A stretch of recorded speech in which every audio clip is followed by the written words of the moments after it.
আমরা চলে যাচ্ছি আবারও বাবু ভাইয়ের কাছে একটা ঘটনার জন্য, এবং সেই ঘটনার পরে আমরা আবারও ফিরে আসবো আপনাদের কাছে। সেই পর্যন্ত আপনারা আশা করছি আমাদের সঙ্গে থাকবেন। রসুল ভাই, এটা হচ্ছে আপনার একটা গ্রামের কাহিনী। তো ওই গ্রামের যে ফ্যামিলি মেম্বার্স যারা ছিল, তারা তাদের আসলে মুরব্বী যারা ছিল তারা বেশ সবাই মোটামুটি মানে আস্তে ধীরে চলে যান আর কি। তাদের লাস্ট যেই ভদ্রলোকটা বেঁচে ছিল সেটা হচ্ছে তাদের এক দাদা আর কি। তো এই ওরা আর কি মুরব্বীদের উপর খুব ডিপেন্ডেন্ট ছিল, যারা বড় ফ্যামিলির, তারা ছোটদেরকে সবসময় গাইড করে এবং তাদের আপনার যেটাকে বলে হুকুম আহকামে তারা চলাফেরা করত। তো দাদাই একমাত্র ব্যক্তি যিনি বেঁচে ছিলেন, এবং দাদা খুব পরেজগার লোক ছিলেন আর কি। তো ওর দাদা সবসময় আপনার বাসায় নামাজ কালাম এগুলো চর্চা করতেন। তো যখন বেশ বুড়ো হয়ে যান, ওনার অনেক কিছু করা হয় না, ওনাকে হেঁটে হেঁটে মসজিদে নিয়ে যাওয়া হয়। তো উনি বলতো যে আমাদের এই যে গ্রাম, আমাদের যে ভিটা বাড়িটা আছে এখানে, এটার মাঝখান দিয়ে একটা মানে জিনদের চলার পথ আছে, এবং এটা ওর বাবাকে বলতো যে এইখান থেকে একটা রাস্তা আছে, এটার মধ্যে দিয়ে জিন চলাফেরা করে। তো তোমরা এই কোনায় কোনো ঘর বাড়ি কিছু তৈরি করবা না, এখানে অলওয়েজ লিভ ইট ভ্যাকেন্ট, এবং এই পথটাকে ব্লকও করবা না, আমাদের অবস্থা যেরকম হয়। আরো কিছু উপদেশ বাণী দাদা দেয় আর কি। তো এটা ওরা শুনে, তার বাবা এটা স্বীকারও করে যে হ্যাঁ আমি এটা করব, আপনি যা বলেছেন তাই। তো শুনে সেটা মেনে নেয় এবং তারা ওইভাবে ওই বাসায় থাকা শুরু করে আর কি। তো একটা সময় দাদা মানে একদিন অসুস্থ হয় রাতের বেলা, এবং রাতের বেলা তিনি বলেন যে আমি যখন মারা যাব, তো তোমরা দেখবা যে কিছু মানুষ আসবে আমার দাফন করার জন্য, এবং যারা আসবে তাদেরকে কোনো কথা না বলে আমার ডেড বডিটা দিয়ে দিবা, এবং তোমাদের মধ্যে মানে যাকে তার বড় ছেলে উপদেশ দিয়েছিল যে তুমি তাদের সাথে যেতে পারো, আর কেউ যাবে না আর কি। তো বলছে যে ঠিক আছে, এটা মেনে নেওয়া কষ্ট, অন্য কেউ যাবে না, ফ্যামিলির একজন মানুষও যেতে পারে এই দাফন দেখার জন্য, মানে দাফন কাজে অংশগ্রহণ করার জন্য, ঠিক আছে। এবং ঠিক দাদার বলার সময় আর কি, যেদিন বলে উনি, এবং বলতেছে উনি যে আমি খুব শীঘ্রই মারা যাব, সম্ভবত আগামীকাল রাতে মারা যাব, এভাবে অবভিয়াসলি ডেট কেউ বলে দেন আর কি। যাই হোক, উনি আসলেই রাতের বেলা উনি দেখেন যে উনি একটু মানে ছটফট করতেছেন, এবং একসময় উনি নাই। এবং স্বভাবতই ওনার দাদার কথা মতোই রাত্রেবেলা একটু গভীর হওয়ার সাথে সাথেই দেখে যে বাসার বাইরে মানুষ আসছে এবং হাঁক দিচ্ছে, জব্বা পরা বড় বড়। তো ওনার ছেলে যে ছিল সে রেডি হয় বাপের সাথে যাওয়ার জন্য, ভয়ও পায়। যারা আসছে তারা বেশ লম্বা লম্বা হুজুর টাইপের মানুষ। তো তারা এসে ডেড বডিটাকে নিয়ে আপনার সেই তাদের কাছে খাটিয়া ছিল সেটাতে উঠায় নিয়ে চলা শুরু করলো, এবং কোনো কথা বাক্য ব্যয় করলো না। ডিয়ার লিসেনার, শুধুমাত্র বাছাই করা ভয়ানক ঘটনা শুনতে ভিডিওটি না টেনে শেষ পর্যন্ত দেখতে থাকুন। এই ভিডিওর মধ্যে আপনারা যে ঘটনাগুলো শুনতে পারবেন, প্রত্যেকটি ঘটনা শুনতে পারবেন একদম বাছাই করা। ভূতিবিভাগের যত ভয়ানক ঘটনা আছে, প্রত্যেকটি ঘটনা আমি নিজেই বাছাই করে প্রতিনিয়ত এই ইউটিউব চ্যানেলে রাত 10টা বাজে পাবলিশ করে থাকি। যারা প্রতিনিয়ত এই ধরনের বাছাই করা ভয়ানক ঘটনা শুনতে চান, তারা অবশ্যই এই চ্যানেলটি সাবস্ক্রাইব করে নেবেন। তাহলে চলুন এই ভিডিওর মধ্যে একটি লাইক দিয়ে আমরা প্রত্যেকটি ঘটনা শেষ পর্যন্ত শুনে আসি। তো বাবা তাকে ফলো করলো আর কি, ওই ভদ্রলোকটা আর কি, সে ফলো করে গেছে। তো যেতে যেতে যেতে বেশ কয়েকটা গ্রাম পার হয়ে গেল। পার হওয়ার পরে সামনে যে কবরস্থান, ওইটাকে বলতো যে বড় কবরস্থান আর কি। ওখানে সাধারণত মানে তাদের কয়েক গ্রামের মানুষ এসে ওখানে কবর দেয় আর কি। এটা বেশ বড় টাইপের একটা কবরস্থান ছিল। তো ওখানে নিয়ে যায়, তখন অলরেডি অনেক রাত হয়ে গেছে। তো সে তো নিজের বাবা, তার থাকতেই হবে। তো দেখে যে ওখানেই তারা একটা জায়গায় গোসল করার ব্যবস্থা করে এবং সব করে আর কি। তো উনি এতক্ষণ কথা বলছিল না, এবং তাদের সাথে ঠিক কাপড়ও ছিল, কাফনের কাপড় টাপড় সব দিয়ে তারা ওই বডিটাকে আপনার রেডি করে কবর দেওয়ার জন্য। এবং যখন কবরে নামাচ্ছে তখন ছেলেকে বলে যে তুমি যদি চাও ওদের মধ্যে একজন, তুমি আসো, এসে ধরো তোমার বাবাকে নামাও। তো সেই ছেলে এসে নামায়, কবর দেয়, এবং কবর দেওয়ার পর সে যথারীতি দেখে যে মানে ওই লোকজন দাঁড়ায় সেখানে দোয়া টোয়া পড়তেছে। এবং সে যখন নাকি পিছন ফিরে চলে আসার জন্য, খারাপ লাগতেছে তার বাবা, চোখ দিয়ে পানি পড়তেছে, হঠাৎ করে তাকায় দেখে যে ওই লোকগুলা কেউ নাই, সে একাই দাঁড়ায় আছে জায়গায়। এবং তার কাছে বেশ এটা ভয় লাগে, তার দুঃখ তো আছে, ভয় বেশি লাগে। যাই হোক, সে বাসায় চলে আসে। এটা হচ্ছে তাদের দাদার মিস্টিরিয়াস ব্যাপারটা আর কি। এবং তারপরে যেটা হয়, সেই লোক এসে বাড়িতে নর্মালি থাকে, এবং আস্তে ধীরে তাদের বাড়িতে সময় পার হয়ে যায়। এক সময় সে থাকা অবস্থায় কখনো ওই জায়গায় কিছু করা হয় নাই আর কি, আপনার এই বাড়িঘর টাইপের কিছু করেনি। বাট তার পরবর্তীকালে যে সময়টা আসে, সে সময় তার ছেলে মেয়েরা এক সময় আর কি ওইখানে ওই যে জায়গাগুলো দাদা নিষেধ করছিল এইসব জায়গাতে করবো না, সেখানে তারা ঘর বাড়ি বানানোর প্রস্তুতি নেয়, এবং তারা ওখানে আপনার ঘর বানিয়েও ফেলে। তৈরিও করে। এখন সাধারণত মানুষ দেখা যায় যেসব জায়গাগুলোর কথা মানা করা হয় যে এখানে তৈরি করলে সমস্যা বা হওয়ার সময় প্রবলেম হয়, অ্যাকচুয়ালি যখন বাড়ি তৈরি করছে তখন তেমন কোনো সমস্যা হয়নি। তো বাড়ি তৈরিটা করার পর হচ্ছে আসল সমস্যাগুলো হয়। ওই বাসায় নাকি রাসেল ভাই যখন মানুষ থাকতে যায়, বিশেষ করে যে কর্নারটা পড়ছে ওই যে ওর দাদার দেখানো জায়গাটা, ওই জায়গায় রাত্রেবেলা প্রায় মানে দেখা গেছে 2-3 দিন পর পরই বাসার জানলার কাজ থাকে না, করে মানে প্রচন্ড শব্দ হয়, গ্লাস ভেঙে যায়, বাসার যে গ্রিলের দরজা জোরে জোরে স্ল্যাম করে মানুষ হঠাৎ করে অল অফ এ সাডেন। এবং কয়দিন আগে ওই আপনার করতেছিল, তারা ওই যে খেতে বসছে একজন, হঠাৎ করে নাকি খাবারের প্লেট ফ্লিপ করে পড়ে গেছে। তো এটা কমনলি নাকি মানে ইট হ্যাপেন্স, মানে এটা সবসময় হতে থাকে ওই বাসায়। এবং মানে এটা মানে খুবই আশ্চর্য যেই জিনিসগুলো হয় সেগুলো খুব আশ্চর্যজনক জিনিস। এবং ঘটনাটা যে বলছে, তো গাজীপুর বাড়ি, নামটাম কিছু বলতে নিষেধ করছে। তো গাজীপুরের মানুষ বলছে যে বাবু ভাই যদি কখনো আপনি আসতে চান কাউকে আনবেন না, একলা আসবেন, আসলে আপনাকে আমি কিছু এক্সপিরিয়েন্স করাবো এবং আমি শিওর আপনি করবেন, এবং ওই রুমে থাকতে হবে আপনার। তো জিনিসটা আসলে রাসেল ভাই আমার কাছে খুব মিস্টেরিয়াস লাগছে ওই বাড়ির কাহিনী। আর আরেকটা জিনিস বলতে চাই, এই যে ছোট জিনিস, আমি হয়তো ভূত এফএমে এর আগে অনেক আগে বলছিলাম রাসেল ভাই যে একটা বাড়ি আছে মোহাম্মদপুরেরই একটা জায়গায়, সেই জায়গাটা হচ্ছে কি আমারই এক রিলেটিভ থাকতো, মানে খুব ক্লোজ রিলেটিভরা থাকতো ওই বাসায়, পরবর্তীতে ওই বাসা বিক্রি করে চলে যায়। এমন একটা জায়গায় রাসেল ভাই which is very expensive place of Mohammadpur, এখান থেকে মানুষ সহজে জায়গা জমি বিক্রি করে চায় না। আচ্ছা, হ্যাঁ, তো সেই বাসাটা ছিল চরম হরিফিক। এখনকার দিনে এই কথাগুলো বললে মানুষ মানে কি বলে, মানে Iqbal road, sir Syed road, হ্যাঁ লালমাটিয়া, এসব জায়গার বাড়ি বিক্রি করে গেছে মানুষ, মানে আশ্চর্য। কিন্তু ওখানে গেছে, ইটস ট্রু, মানে বিশাল বড় জায়গা সহ বাড়ি বিক্রি করে গেছে। এবং আমার সেই সেটার কারণটা কি? বোনের হাজবেন্ডও এসেছিল আপনার সাথে, কিন্তু কাহিনী শেয়ার করেনি, ঘুরে গেছে। ওই বাসায় তখনকার যেগুলো কাহিনী ছিল, ওই যে ইট আসতো, হ্যাঁ ইট মারতো ওখান থেকে রাতের বেলা, বাসার মধ্যে মানুষ দেখতো ছাদের উপরে বাচ্চা হামাগুড়ি দিচ্ছে। এবং ওই বাসায় একটা কুয়া ছিল খুব ভয়ের, হ্যাঁ খুব ভয়ের একটা কুয়া ছিল, অনেক কিছু ওখানে দেখা যেত, বাসার পিছনে দেখা যেত। আমি নিজে ছোটকালে আমি ছায়ার মতো দেখে ওটা পিছনে দৌড়াইতে যে আমি পড়ে গেছিলাম একটা গর্তে, গিটার হাতে ছিল দেখে আটকে গেছিলাম। তো ওই বাসা সম্বন্ধে আরো কিছু তথ্য পাচ্ছি নতুন, সেটা আপনাদেরকে আমি শোনাবো পরে এসে। মানে কিছু কিছু তথ্য। বাসাটা কি এখনো ওই রকম ভাবেই আছে? না, বাসাটা অ্যাপার্টমেন্ট হয়ে গেছে। তো অ্যাপার্টমেন্ট হয়ে গেছে, অ্যাপার্টমেন্ট হয়ে যাওয়ার পরে লোকজনের কি অবস্থা? এবং ওখানকার একটা মানুষ আর কি আমার সাথে যোগাযোগ করছে, তো সে যখন বলতেছিল যে আমাদের বাসায় অনেক কিছু হয়, একটা কুয়া আছে, এটা আছে, এটা আছে। কুয়াটা কি এখনো আছে? এখনো আছে, কুয়াটা এখনো আছে। ওরা বলছে আছে, এখনো কুয়াটা আছে, মানে যে বলছে সে বলছে এখনো কুয়াটা আছে। এখনো নাকি হরিফিক ব্যাপার স্যাপার হয় ওই বাসায়। কদিন আগে নাকি খাবার খাচ্ছিল, আচারের বয়ামটা অটোমেটিক খুলে গেছে। আচ্ছা, এটা মানে খুবই স্ট্রেঞ্জ একটা ব্যাপার। সে বলতেছে শব্দ করে খুলছে, যে মানে মানুষ হাত দিয়ে খুললে যেমন একটা এয়ার টাইট শব্দ না করে শব্দ হয়, সেরকম শব্দ করে নাকি খুলছে আচারের ক্যানটা। এবং ভয় নাকি এখনো ওখানকার একটা অ্যাপার্টমেন্ট, মানে যে বলছে কাহিনীটা সে ওই বিল্ডিং এর একটা অ্যাপার্টমেন্টে থাকে, বলছে যে এমন একটা ব্যাপার যে আমরা ডাইনিং স্পেসে যেতে ভয় পাই। এবং আমি ওর নামটাম কিছুই বলবো না, মানে কিন্তু সে বলছে সে নাকি মানে ছোটকালে কথাই বলে নাই এইসব কারণে, কয় বছর পর্যন্ত চুপচাপ ছিল, মানে কোনো কথা বলতে পারতো না। তো আমি কিছু কাহিনী কালেক্ট করে ডেফিনেটলি আমরা সেটা নিয়ে আমি ওখানে যাবো, এবং যে হয়তো এক্স্যাক্টলি বাসা, যেহেতু কারো বাসা সেটা তার মানে বলা যায় না, সেটাই, বাট যা যা ঘটে সেগুলো জানাবো, এবং উইচ ইজ 100% ট্রু। এবং আমি ওখানে সাফারার, মানে আমি নিজে ছায়া দেখে ওটা পিছনে দৌড়াইছি ছোট থাকতে, এবং এক পর্যায়ে ছায়াটা ভ্যানিশ হয়ে গেছে, আমি দেখি পায়ের নিচে মাটি নাই, ঠাস করে মাটির তলে চলে যাচ্ছি, এরকম হয়েছে। আমার বোনের হাজবেন্ড, ও ছাদের মধ্যে দেখতেছে ইট মারতেছে, কাকে গালি দিচ্ছে, সাথে সাথে শত শত ইট তার গায়ে এসে পড়া শুরু করছে। হ্যাঁ, এগুলো তো সব মানে এগুলো ভয়ঙ্কর ব্যাপার আসলে। এবং ওই ছাদের মধ্যে একটা ছোট চিলে কোঠা ছিল, সেখানে একজন ভাড়া থাকতো, এক সিনিয়র ভাই, উনি রাতের বেলা দেখছে 2টা বাচ্চা হামাগুড়ি দিচ্ছে ছাদের মধ্যে। এবং অনেক ভয়ের জিনিস। আমার ফ্রেন্ড দেখছিল যে তার বড় ভাই মারা গেছে, হঠাৎ করে দেখে যে সে এসে ওই গেট দিয়ে তাকে দেখে, গেট বেল দিছে কে, সে হেঁটে যেয়ে দেখে তার বড় ভাই দাঁড়া আছে গেটের সামনে। ও মাই গড, মানে এটাও তো খুবই হরিফিক আসলে ব্যাপার। আচ্ছা, সো মানে ব্যাপারটা আসলে এরকমই যে মানে এরকম একটা শহুরে জায়গায়, এরকম একটা শহর মানে একদম মানে কি বলবো, শহরের মেইন পয়েন্ট। হ্যাঁ, সেটাই, সেখানে এরকম একটা ঘটনা ঘটছে এবং এখনো ঘটে চলেছে, এবং সেই বাসাটা ভেঙে ফেলা হয়েছে। তারপর আসলে আমার মনে হয় বাসাটা সারা ব্যাপার না, জায়গার ব্যাপার।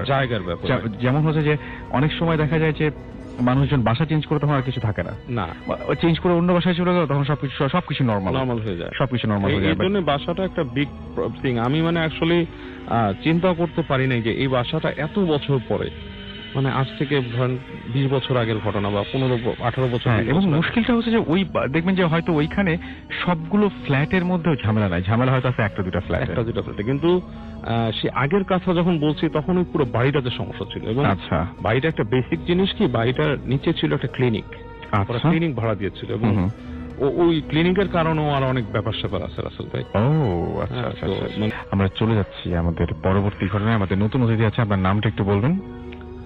লিসনার্স, আমার নাম মোহাম্মদ রাকিবউদ্দিন সুজন। আমি আপনার ঘটনায় চলে যাই আমরা সরাসরি। তো আসলে আমার যে ঘটনাটা সেটা হচ্ছে 2004 সালের। আমার ফ্যামিলি সহ আমরা মোহাম্মদপুর থেকে মিরপুরে শিফট হই। তো আমরা যেখানে মানে যেই বাসাতে শিফট হই সেই বাসাটা অনেক পুরনো, প্রায় 20 থেকে 25 বছর পুরনো বিল্ডিংটা। তো ওই বিল্ডিং এর 4th ফ্লোরে আর কি আমাদের বাসাটা।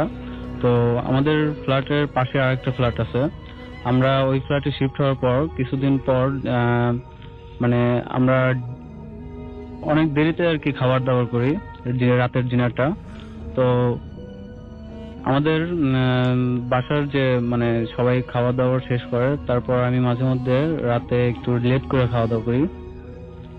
তো আমাদের বাসার পাশের যে ফ্ল্যাট, ওই ফ্ল্যাটের যে কিচেন রুমটা, ওই কিচেন রুমটা আমাদের কিচেন রুমটা পাশাপাশি। তো আমি প্রায় অনেক লেটে খাবার খাই, আর 1টা বাজেও খাই, মাঝে মধ্যে আবার 12টা আর কি। আমি যেদিন লেট করে খাই সেদিন আমার রাত 12টার পরে খাওয়া হয়। তো আমি যেদিন লেট করে খাই সেদিন আমার খাবারটা আমি নিজে গরম করে খাই। কিচেন রুমে যাই, যখন গরম করি প্রায় পাশের ফ্ল্যাটের কিচেন রুম থেকে মানে বিভিন্ন ধরনের শব্দ মানে আমি শুনতে পাই। কখনো হচ্ছে থাল বাসন মাজার যে ঝনঝন শব্দ, বা হচ্ছে মশলা পিষলে যে শব্দটা হয়, ধূপ ধূপ শব্দ হয়, সেরকম সেই সব কিছু আর কি। মানে একটা কিচেন রুমে যে সবকিছু শব্দ হয় সেটা আমি মানে ওই রাতে খাবার যখন খাই তখন আমি শুনতে পারি। তো এই ঘটনা এই যে শব্দগুলো শোনা যাচ্ছে, এগুলো মানে আমার বাসার আমার আম্মু মাঝে মধ্যে শোনে। তো শব্দটা এরকম হয়, পাকরুমে শব্দ হওয়ার পর আবার একটু দৌড়ানোর শব্দ হয়, মনে হচ্ছে যে খুব তাড়াহুড়ার মধ্যে কাজটা করতেছে, দৌড়াদৌড়ি করে মানে একবার এই রুম থেকে ওই রুমে, এরকম শব্দ হয়। তো এটা আমি নর্মালি ভাবি যে হয়তো পাশের ফ্ল্যাটের হচ্ছে কেউ কাজ করতেছে, বা এই জন্য এটা আমি নর্মালি ভাবে আর কি। মানে আমি খাবার দাবার শেষ করে ঘুমায় পড়ি। তো মাঝে মধ্যে আবার হচ্ছে ড্রয়িং স্পেসে আমি মাঝে মধ্যে রাতে টিভি দেখি। তো ড্রয়িং স্পেসের হচ্ছে যে মেইন গেটটা কিন্তু ড্রয়িং স্পেসের পাশেই হয়। তো হচ্ছে মেইন গেট থেকে মাঝে মধ্যে অনেক রাত 1টার দিকে আমি যখন টিভি দেখি তখন সিঁড়ি দিয়ে মনে হচ্ছে কেউ দৌড়ে উঠতেছে। আবার উঠার পর মানে আমাদের যে গেটটাতে 2 থেকে 3টা নক করার পর আবার মানে দৌড় দিয়ে চলে যাচ্ছে, এরকম শব্দ হয়। তারপর মানে এটা এইগুলা ঘটনা শুধু আমি একা না, আমার বাসার আর কি সবাই এইগুলা মানে একটু ফলো করে। তারপর আমার আম্মু মাঝে মধ্যে আমাকে অ্যালার্ট করে যে রাত্রে তুমি যদি বাসায় যদি কেউ নক করে বেশি রাত্রে, তাহলে তুমি আমাকে ডাক দিবা, দেন আমি যা খুলবো, তুমি খুলো না। তো তারপর একদিন সকালে পাশের ফ্ল্যাটের আন্টিকে আম্মু জিজ্ঞেস করে যে আচ্ছা এরকম যে শব্দ হয় মিডনাইটে, অনেক রাত্রে এই শব্দগুলো যে হয়, এই শব্দগুলোর মানে কারণটা কি আপনি বলতে পারেন, নাকি আপনারা এরকম শব্দ করেন? তো পাশের আন্টি বলে যে ওনাদের ফ্ল্যাটে একটা খারাপ আত্মা আছে, যে আত্মাটা মানে এরকম হচ্ছে ওনাদের বাসার মধ্যে এরকম কাজ করে। তো ওই আত্মাটা হচ্ছে ওনার বড় ছেলের উপরে আর কি ভর করছে। তো ঘটনাটার প্রথমে আর কি বলা দরকার ছিল যে ওনার যে বড় ছেলেটা হচ্ছে অ্যাবনর্মাল। আচ্ছা, আপনাদের ফ্ল্যাটে যে সমস্যা আছে সেই সমস্যা নিয়ে আমরা কথা বলছিলাম, এবং এই সমস্যাটা নিয়ে আপনি সমাধানের জন্য আপনারা কার সাথে কথা বলেছেন? হ্যাঁ, ওই আন্টিটা বলছে যে হচ্ছে ওনার ছেলে যখন 8 বছর বয়স ছিল তখন ভালো ছিল, কিন্তু 8 বছর পর থেকে মানে ওই আত্মাটা যখন ওনার ছেলেকে বড় করে তখন হচ্ছে অ্যাবনর্মাল হয়ে যায়, মানে ওই স্বাভাবিক মানুষের মতো আচরণটা ওনার ছেলের আর কি হারিয়ে যায়। তো তার মানে উনি- ওনাদের বাসাতেও প্রবলেম আছে, আপনাদের বাসাতেও প্রবলেম আছে। এটা নিয়ে আপনার কোনো হুজুরের কাছে বা কারো কাছে গিয়েছিলেন, কথা বলেছেন? হ্যাঁ, ওই আন্টিরা বলছিল যে হচ্ছে যে হুজুর বা হচ্ছে বড় বড় হুজুরের কাছে গেছে, তারপর হচ্ছে কবিরাজের কাছে গেছিল। তো যখনই তারা হচ্ছে এই এটার সলভ করার জন্য কোনো হুজুর বা কবিরাজের কাছে যায়, তখন হচ্ছে তা ওনার ছেলের মানে শারীরিক অবস্থাটা আরো বেশি খারাপ হয়ে যায়, অনেক এবং, প্রচুর জ্বর হয় এবং কান্নাকাটি করে। এবং আপনারাও তারপরে আর কোনো হুজুর দেখাননি, এই তো? হ্যাঁ, এরকমই। Okay. তারপর হচ্ছে যে ওনার যখন ওই হুজুর কবিরাজটা বলছে যে এটা খুব খারাপ একটা আত্মা বা হ্যাঁ, জিন, সেটা তো আমরা যেটাই হবে শুনলামই। সেটাই। ওকে, থ্যাংক ইউ ভেরি মাচ। যে গেস্ট, তার ঘটনা শুনবো আমরা। কি নাম আপনার সেটা একটু বলবেন please? Hi listeners, I'm Shihab from Mirpur, Zoo Road area. ওকে, চলে যায় আপনার ঘটনায়। ঘটনাটা বেসিক্যালি ঘটে আমার বাসায় আর এবং বাইরে দুটো মিলিয়ে। বেসিক্যালি আমার সারাদিনে যে সময়টুক থাকে, ফ্রি টাইমটুক, সেই ফ্রি টাইমে আমি পেন্টিং করে থাকি। তো এই ঘটনাটা হচ্ছে এই পেইন্ট থেকে শুরু হয়। একদিন রাতের ঘটনা, আমি যখন এই ঘটনা আমি একটু বলবো যে খুব ইন্টারেস্টিং, এবং এই ঘটনা নিয়ে আপনি যদি দেখতে চান যে কে ঘটনাটি বলছে, তাহলে চলে যান আমাদের ফেসবুক পেজে www.facebook.com/bhutfm.russell। এই পেজে গিয়ে আপনি ভিডিওটা কিন্তু দেখতে পারবেন। আমরা চলে যাই আবার ঘটনায়। আপনি একজন পেইন্টার এবং আপনি রেগুলার পেইন্ট করেন, রাইট? এবং পেইন্ট নিয়েই এই ঘটনাটা। জি জি, তো সেটা এক রাতের ঘটনা। আমি প্রতিদিন রাতে খুব রাত পর্যন্ত জেগে থাকি এবং দেখা যায় যে বেসিক্যালি মাঝে মধ্যে ভোরও হয়ে যায় আমার রাতে। তো রাতের বেশিরভাগ টাইমটা আমি পেইন্টের মধ্যেই কাটাই। একদিন রাতে আমি আমার স্কেচ বোর্ডে হোয়াইট পেপার সেট করি, দেন ব্রাশগুলো ভিজাই এবং মেক করতে থাকি যে পেইন্ট করার জন্য। তো ওই দিনের আসলে ব্যাপারটা হয় যে আমি যখন পেপারটা সেট করি হোয়াইট বোর্ডে, তারপর আমি ব্রাশটা ধোয়ার কিছুক্ষণ আগে ঠিক ওই মুহূর্তে মনে হচ্ছিল যে না, আজকে হয়তো পেইন্টটা করতে পারবো না, ঘুম চলে আসতে পারে, তো আজকে থাক, বেটার হতে আমি আজকে ঘুমিয়ে পড়লে সবচেয়ে বেশি ভালো হয়। তো আমি ওইটা ওইভাবে রেখে বোর্ডে হোয়াইট পেপারটা রেখে আমি শুয়ে পড়ি। তো প্রতিদিন যেভাবে শুয়ে থাকি নর্মালি সেভাবে আমি শুয়ে পড়ি। হঠাৎ করে রাতে আমার ঘুম ভেঙে যায় 2টা থেকে 2:30টার দিকে। তো তখন আমি ফিল করতে পারি যে ইলেকট্রিসিটি নাই। ইলেকট্রিসিটি না থাকার কারণে তখন আমি উঠে আমার রুমে আমাদের বাসায় যে সেফ সার্কিট ব্রেকার আছে সেখানে যাই, যে চেক করে দেখি যে সার্কিট ব্রেকারটা পড়ে গেছে, সেটা আপ করে দেওয়াতে আবার ইলেকট্রিসিটিটা রিটার্ন আসে।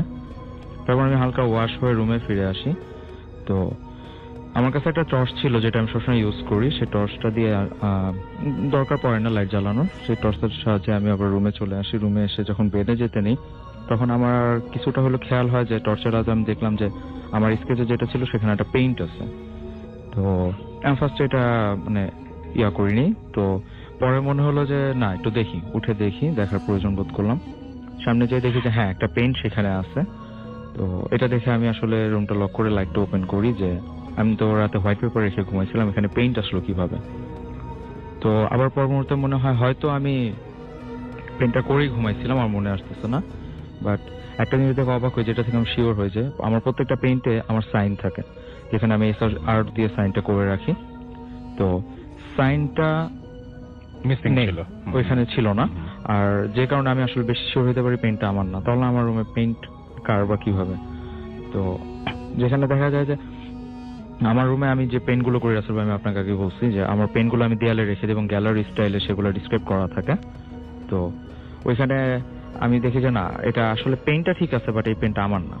তো তখন আমি পেইন্টটা বোর্ড থেকে খুলে আমার হাতে নেই পেইন্টটা নিয়ে একটু নেড়ে দেখি যে না, পেইন্টটা শুকায় গেছে, তার মানে এটা অনেকক্ষণ আগেই পেইন্টটা শেষ হয়েছে। আর ব্রাশগুলো ওই দিন ভিজা পাই, কিন্তু আমার স্পষ্ট মনে আছে যে আমি ব্রাশগুলো ওয়াটারপ্রুফ থেকে নেওয়ার পরে আবার জায়গার মতো রেখে দিই, আমি ওটা ভিজাইনি, তো আমি ভিজা পাই। আর ওয়েস্ট টিস্যু, ওয়েস্ট পেপার, পানি, ওয়েস্ট ওয়াটার, এগুলো যখন যেখানে আমি রাখি সেই জিনিসটা ফ্লোরে পড়ে গেছিল এবং ফ্লো হয়েছিল, যে ওয়েস্ট জিনিসগুলো পড়েছিল ফ্লোরে ছড়াছিটা, যেগুলো আমার পায়ে লাগে। তো সবকিছু মিলে মানে বুঝতে পারছিলাম যে না, আমার মাধ্যমে হয়নি পেইন্টটা। হ্যাঁ, ইটস নট নর্মাল। তো তখন পর্যন্ত আমার আসলে প্যারানর্মাল অ্যাক্টিভিটি জিনিসটা আমার থিংকটা আসে নাই মাথায়। আমি নর্মালি আসলে থিঙ্ক করতেছিলাম, আমার মাত্র ঘুম থেকে উঠেছি, এখন একটা নর্মাল করে একটা থিঙ্ক চলে আসতেছিল না। তো তখন আমি যেটা করি যে পেনটা হাতে নেওয়ার পর একটু নেড়ে চেড়ে দেখি, পেনটা করি। তো পেনটার সামনের মানে ফ্রন্টে যেটা পেনটা ছিল, যেটা হচ্ছে যে একটা ফুল ব্ল্যাক শ্যাডো, একটা ব্যাকগ্রাউন্ড, আর একটা মেয়ের অবয়ব ছিল এখানে, খুব হালকাভাবে আঁকা। মেয়েটা সাদা শাড়ি পরা ছিল, বাতাসে ফ্লো ছিল, যার কারণে শাড়ির আঁচলটা উঠতেছিল, চুলগুলো উঠতেছিল। আর সবচেয়ে নোটিস করার মতো যে ব্যাপারটা হচ্ছে যে মেয়েটার ডান হাতটা বের করা ছিল এবং হাতের ইশারায় বোঝানো হচ্ছিল যে আমাকে ডাকা হচ্ছে বা এরকম কিছু, আমাকে না, যে এখানে যেই থাকুক তাকে ডাকা হচ্ছে। তো আসলে নর্মাল চোখে এটা এড়িয়ে যাওয়ার কথা ছিল, বাট আমি যেহেতু নিজে পেইন্ট করি সেই জন্য আমি এই জিনিসটা ধরতে পারি। তো আমি দেখি পেনটা, তো হঠাৎ করে পেনটা রেখে দিব এরকম টেন্ডেন্সি যখন আমার মধ্যে ছিল, তখন বাতাস আমার ডান হাতে ধরা ছিল, এটাকে উল্টে দেওয়ার কারণে আমি ব্যাক সাইডটা দেখতে পাই। ব্যাক সাইডে আমরা জানি যে আসলে ভাই আমরা যদি কখনো পেইন্ট করি, পেইন্টের পিছনে একটা জল ছাপের মতো থাকে, পেইন্টের ফুটে উঠে, বাট ওই পেইন্ট ছাড়া অন্য কোনো পেইন্টের জল ছাপ ফুটে উঠবে, it's impossible, it's not normal. তো আমি যখন দেখতে পাই আমি আঁকিয়েছি তারই ছাপ, হ্যাঁ তারই একটা ছাপ মিরর ভিউতে পড়ে। তো দেন আমি দেখি, তো এখানে ওই ছবিরই আরেকটা নতুন ক্রিয়েশন, যেটা হচ্ছে গিয়ে যে একটু জুমিট করা, হ্যাঁ সেটা নরমাল না, একদম অ্যাবনর্মাল। তো আর এখানে নতুন আরেকটি মানে ক্যারেক্টার দেখানো হয়েছে, যেটা হচ্ছে যে একটা ছেলে সাদা পাজামা পাঞ্জাবি পরা। তো সিকোয়েন্সটা এরকম ছিল যে অন্ধকার আগের পেইন্টে যতটুকু ছিল ফ্রন্ট পেইন্টে তার থেকে অনেক অধিক ঘনতর হয়ে গেছে এবং ঘোর হয়ে গেছে। তো এইটা দেখার পর আসলে তখন আমার মধ্যে একটু ভয় ঢুকে যে ইটস ইম্পসিবল একটা মানুষের পক্ষে কোনোদিন। তো যতটুকু দেখে মনে হচ্ছিল এটা কম্পিউটার থেকে প্রিন্ট করা। তো আমি দেন প্রিন্টার রেখে আমি আমার একটা সিনিয়রকে ফোন দিই, ওই রাতেই ফোন দিয়ে বলি যে ভাই এরকম ব্যাপার, আমি কি করতে পারি। তো সে আমাকে বলতেছে যে তোর বাসায় পিসি আছে? হ্যাঁ ভাই পিসি আছে। তো তোর বাসায় কি প্রিন্টার আছে? তো হ্যাঁ ভাই প্রিন্টারও আছে। তো তুই একটা কাজ কর, তুই নেটে যে সূরা ইখলাসটা ডাউনলোড কর এবং করে সেটার একটা প্রিন্ট কপি নিয়ে প্রিন্টটা এমন একটা জায়গায় রাখ যেখানে লক করতে পারবি। তো প্রিন্ট এখানে রেখে তার উপরে একটা খাতা বা মোটা কিছু রাখ, তার উপরে সূরা ইখলাসটা রেখে একটা ওয়েট দিয়ে এটা রাখ যাতে উড়ে না যায়, দেন তুই দরজাটা লক করে দে। আচ্ছা আমি সেটা করলাম, বলল যে এবার তুই শুয়ে পড়, এটা পরে আমরা ডিসকাস করে নিব। আচ্ছা ঠিক আছে, শুয়ে পড়ছি। সেই রাতে আমার সাথে আর কিছু হয় নাই। তো পরদিন আমার একটা ফ্রেন্ড রাকিব, তো রাকিব আমাকে বলতেছে যে সকালবেলায় যে নারায়ণগঞ্জ যাওয়া লাগবে, একটু কাজ আছে, তুই কি যেতে পারবি? ওর ফোনে ঘুমটা ভাঙে, তো আমি উঠে রেডি হয়ে ওর সাথে যাই নারায়ণগঞ্জ। সারাদিন অনেক কাজ টাজ করার পর বিকালবেলা আমাকে বলে সিটিতে আসলে ভিলেজ সাইডটা একটু দেখে গেলে ভালো হয়। তো দেন আমি ওর সাথে গেলাম। আচ্ছা ঠিক আছে, ভিলেজ সাইডটা একটু দেখে আসি। ও বলতেছে যে হ্যাঁ আমরা ঘুরে গেলাম। রিটার্ন যখন করতেছি তখন সন্ধ্যা হয়ে গেছে, সন্ধ্যা আজানও দিয়ে দিছে। তো গ্রামের সাইডে রাসেল ভাই দেখা যায় যে সন্ধ্যা আজান দেওয়ার পরপরই আস্তে আস্তে অন্ধকারটা বেশি হইতে থাকে। তো অন্ধকার হয়েছে। তো আমরা যে রাস্তা দিয়ে আসতেছিলাম সেটা ছিল মাটির রাস্তা এবং উঁচু নিচু ছিল খুব, মানুষের পায়ের ছাপে বর্ষা যেরকম গর্ত হয়ে থাকে সেটার কারণে, উঁচু নিচু হয়ে থাকার কারণে আমি আমার একটা ফোন দিয়ে ব্লুটুথ হেডসেট দিয়ে কথা বলতেছিলাম এবং আমার স্মার্টফোনটা ট্যাপ করতে তাকাচ্ছিলাম, মাঝে মধ্যে টর্চ অন করে দেখতেছিলাম এবং দেখে হাঁটতেছিলাম। তো একটা পর্যায়ে যেটা হয় সেটা হচ্ছে যে আমার মনে হয় যে আমি একটু নির্জন সাইডে চলে গেছি। তো নির্জন সাইডে চলে গেছি কিরকম, যে আমি একটু ঢালু জায়গা দিয়ে নেমে গেছি এরকম একটা ফিল হয় আমার মধ্যে। আমি ভিতরের দিকে চলে গেছি। তো তখন আমি যখন খেয়াল করি তখন আমার কাছে মনে হচ্ছে যে আমি আসলে ওয়েতে নাই, আমি মোটামুটি একটু জঙ্গল টাইপ এরিয়াতে চলে আসছি আর আমার চারপাশে জঙ্গল ঘেরা এরকম। তো আমার রিসেন্ট যে কলটা ছিল সেই কলটা আমি কেটে দিই আমার ফ্রেন্ড সার্কেল যারা ছিল এখানে তাদেরকে কল দেওয়ার জন্য ট্রাই করি, বাট আমি দেখি যে আমার ফোনটা হ্যাং হয়ে গেছে। হ্যাং হয়ে যাওয়ার ফলে আমি কি করবো, এখন একটাই ওয়ে আছে, যেটা হচ্ছে ব্যাকআপটা খুলে ব্যাটারিটা খুলে আবার ইনস্টল করলে আমি আবার ফোনটা অন করতে পারি। তো সেই ক্ষেত্রে আমি যখন এটা করব তখন হঠাৎ করে একটা বাতাসের পাই আমি, প্রচন্ড বাতাস। বাট যেটা সবচেয়ে অবাক করে আমাকে, যে আমার থেকে 10 থেকে 15 হাত দূরে বাতাসটা অনেক বেশি জোরে ফ্লো হচ্ছে, বাট আমার গায়ে মোটামুটি লাগতেছে না এরকম একটা ব্যাপার, নর্মালি একটা আর আমি তখন এটা দেখার পর তখন তাকায় থাকি ওদিকে, ফোনটা অফ করছি, আবার অন করবো, ব্যাটারি ইনস্টল করছি। তো তখন দেখতে পাই যে জঙ্গলের সাইড থেকে একটা মেয়ের অবয়ব বের হয়ে আসতেছে, সাদা শাড়ি পরা। তো সেক্ষেত্রে মানে ব্যাপারটা হঠাৎ করে এরকম সিচুয়েশন, এরকম একটা ব্যাপার দেখে আমি একটু অ্যাস্টনিশড হয়ে যাই, যে স্টোন হয়ে যাই। তো দেখি যে মেয়েটা আস্তে আস্তে বের হলো, বাতাসে চুলগুলো উঠতেছে, সাদা চুলগুলো উঠতেছে এবং ঠিক তার ডান হাত দিয়ে আমাকে ইশারা করতেছে যাওয়ার জন্য। তো তখন আমি আসলে এমন ভাবে হ্যাং হয়ে গেছি যে আমার আসলে কোনো কিছু নিজে থেকে করার মতো ক্ষমতা নাই। সেই অবস্থায় যখন আমার মোবাইলটি হয়, তো তার থেকে কিছুক্ষণ পরে, এইভাবে কথা বলছিলাম জানি না, তার থেকে কিছুক্ষণ পরে আরেকটা বাতাস আসে। এইবার বাতাসটা আমার গায়েও লাগতেছে এবং বাতাসটা প্রচন্ড ফ্লো হচ্ছিল, বেগ ছিল প্রচুর, মেয়েটাও যাচ্ছিল। তো ব্যাপারটা এরকম দাঁড়ায় যে ও যখন হাঁটতে যেয়ে আমাকে ডাকতেছিল তখন আমি রেসপন্স না করে এবার ডান হাতটা কাঁধের সাইডে নিয়ে যায় এবং আমাকে নতুন ভাবে ইশারা করে যাওয়ার জন্য। তো দেন এই ঠিক এরকম একটা মুহূর্ত চলাকালে আমার ফোনটা বেজে উঠে দেখি যে আমার ফ্রেন্ডে আমাকে ফোন করছে। তো রিসিভ করার মতো কোনো পাচ্ছিলাম না, শক্তি হারায় ফেলতেছিলাম, সবকিছু কিরকম অন্যরকম লাগতেছিল। তখন ওরকম কষ্ট করার ফলে রিসিভ করি এবং আমার ব্লুটুথ হেডসেটটা আমার কানেই ছিল। তো ওইখান থেকে আমি শব্দটা শুনতে পাচ্ছি, হ্যালো হ্যালো। আমি খেয়াল করি না যে যখন আমার ফুল অ্যাটেনশনটা আমার ফোনের দিকে চলে গেছে, তারই কোনো একটা সিচুয়েশনে আবার বাতাসের মাধ্যমে যাতে মেয়েটা ঠিক যেদিক দিয়ে বের হয়েছিল সেদিক দিয়ে সামনে আরো 10 থেকে 15 হাত দূরে আবার ওই ড্যান্স সেট দিয়ে আস্তে আস্তে মিলিয়ে গেছে। আমি আমার হাতে ফোন বাজতেছে, আমি এই দৃশ্যটা দেখতেছি এবং আমি খুব কষ্ট করে রিসিভ করি বাট আমার কথা বলার মতো সামর্থ্য থাকে না। তো আমি শুনতে পাই যে আমি ব্লুটুথ দিয়েও হ্যালো হ্যালো কথাটা শুনতে পাচ্ছি আমার ফ্রেন্ডের, বাট আমার জেনারেল লেয়ার যেটা দিয়ে আমার কিছু আমি নর্মাল লেয়ার শুনতেছি, তো সেটা দিয়ে আমি শুনতে পাচ্ছি যে হ্যালো হ্যালো। তো তখন আমি বুঝতে পারি যে ও আমার আশেপাশে কোথাও আছে। তো আমি যেহেতু কথা বলতে পারতেছি না, ওকে ডিরেকশন বলা তো দূরের কথা, আমি জাস্ট হ্যালোটাও বলতে পারতেছি না। তো সেক্ষেত্রে আমি একটা ট্রিক ইউজ করি কি, যে সেখানে প্রচন্ড শুকনা পাতা তারপর অন্য কিছু ছিল যেটা হাঁটলে শব্দ হবে। তো আমি তো ট্রিক করে দাঁড়ানো অবস্থা থেকে ঠাস করে বসে পড়ি, যার কোনো শব্দ হয়। এই শব্দটা পাওয়ার ফলে ওরা বুঝতে পারে যে আমি কোথায় আছি। তো ওরা হুড়মুড় করে চলে আসার পর আমার কাছে এসে আমাকে পায় ওইভাবে। সেন্সলেস ছিলাম না, বাট কিছু বুঝায় বলবো বা কিছু বলতে পারবো সেরকম শক্তিও ছিল না। তো ওরা আমাকে নিয়ে যাবো, আমার ফোন দুটো পড়ে গেছিল হাত থেকে, সবকিছু নিয়ে ওরা আমাকে নিয়ে সিটিতে চলে আসে। দেন আমার অবস্থাটি একটু অন্যরকম ছিল, যদি ওরা ধরতে পারে না তাও ওরা বলছে ঢাকা সিটিতে আমরা তাড়াতাড়ি রিটার্ন করি। তো আমরা বাসায় চলে আসি। রোডে গাড়িতে থাকা অবস্থায় একটু এনজয় করার ফলে আমি ব্যাপারটা থেকে একটু দূরে চলে গেছিলাম, মাথায় অতটা ছিল না। তো দেন বাসায় আসার পর আমি যখন ফ্রেশ হয়ে ড্রেস আপটা আনফেস্ট করে আমি যখন বিছানায় বসি, তখন থেকে আমার হঠাৎ করে ব্যাপারটা আমার মনে পড়ে যে আমার পাঞ্জাবিতে মাটি লেগে আছে সেটা থেকে। আর একটা ব্যাপার বলতে ভুলে গেছি যে আমি ওই দিন সাদা পাঞ্জাবি পায়জামা পরা ছিলাম এবং আমার গায়ে একটা কোটি ছিল, ব্ল্যাক কোটি। আপনার এই কথা জন্য ওয়েট করছিলাম যে আপনার পেইন্টিং এর দৃশ্যের সাথে আপনার সেদিনের সিচুয়েশন, আনফরচুনেটলি সেই ড্রেস আপটা মিলে যায়। আর সেখানে আমি একটা জিনিস নক করবো যে আমি ঢাকা সিটি থেকে যখন যাই তখন আমার একটা ব্ল্যাক কোটি ছিল যেটা আমি এখনো পরে আছি, বাট আমি যখন ওইখান দিয়ে ঢুকি বা ওই সিচুয়েশনে ছিলাম তখন আমার গায়ে কোটিটা ছিল না। তো সেই জিনিসটা মনে পড়া মাত্র আমার ফ্রেন্ডকে ফোন করি যে আমার গায়ে তো ব্ল্যাক কোটি ছিল যেটা তোরা দেখেছিস, তো সে কোটিটা কই? তো বলছে যে রাস্তা তো তোর সাথে কথা বলার মতো কোনো অবস্থা ছিল না, তো সেক্ষেত্রে আমরা কিছু বলতেও পারিনি। তো কোটিটা ছিল যেখানে এমন জায়গায় ছিল যেখান দিয়ে তুই এখান দিয়ে নেমে গেছিলি জঙ্গলের দিকে। তো কোটিটা ছিঁড়াও ছিল না, নর্মালি খোলা ছিল এবং হাত দিয়ে উপর থেকে ফেলে দিলে যেভাবে পড়বে ঠিক সেভাবে পড়া ছিল। তুই কোটিটা কেন খুলে গেছিলি ভিতরে?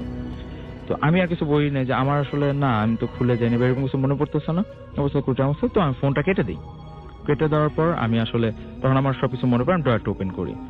তো ড্রয়ারটা ওপেন করার পর আমি দেখি যে আমার পেইন্টটা আছে, যে খাতাটা রাখছিলাম সেটাও আছে, ওয়েট অ্যান্ড যে সুরাই ক্লাসের যে প্রিন্ট কপিটা সেই দুইটা নাই।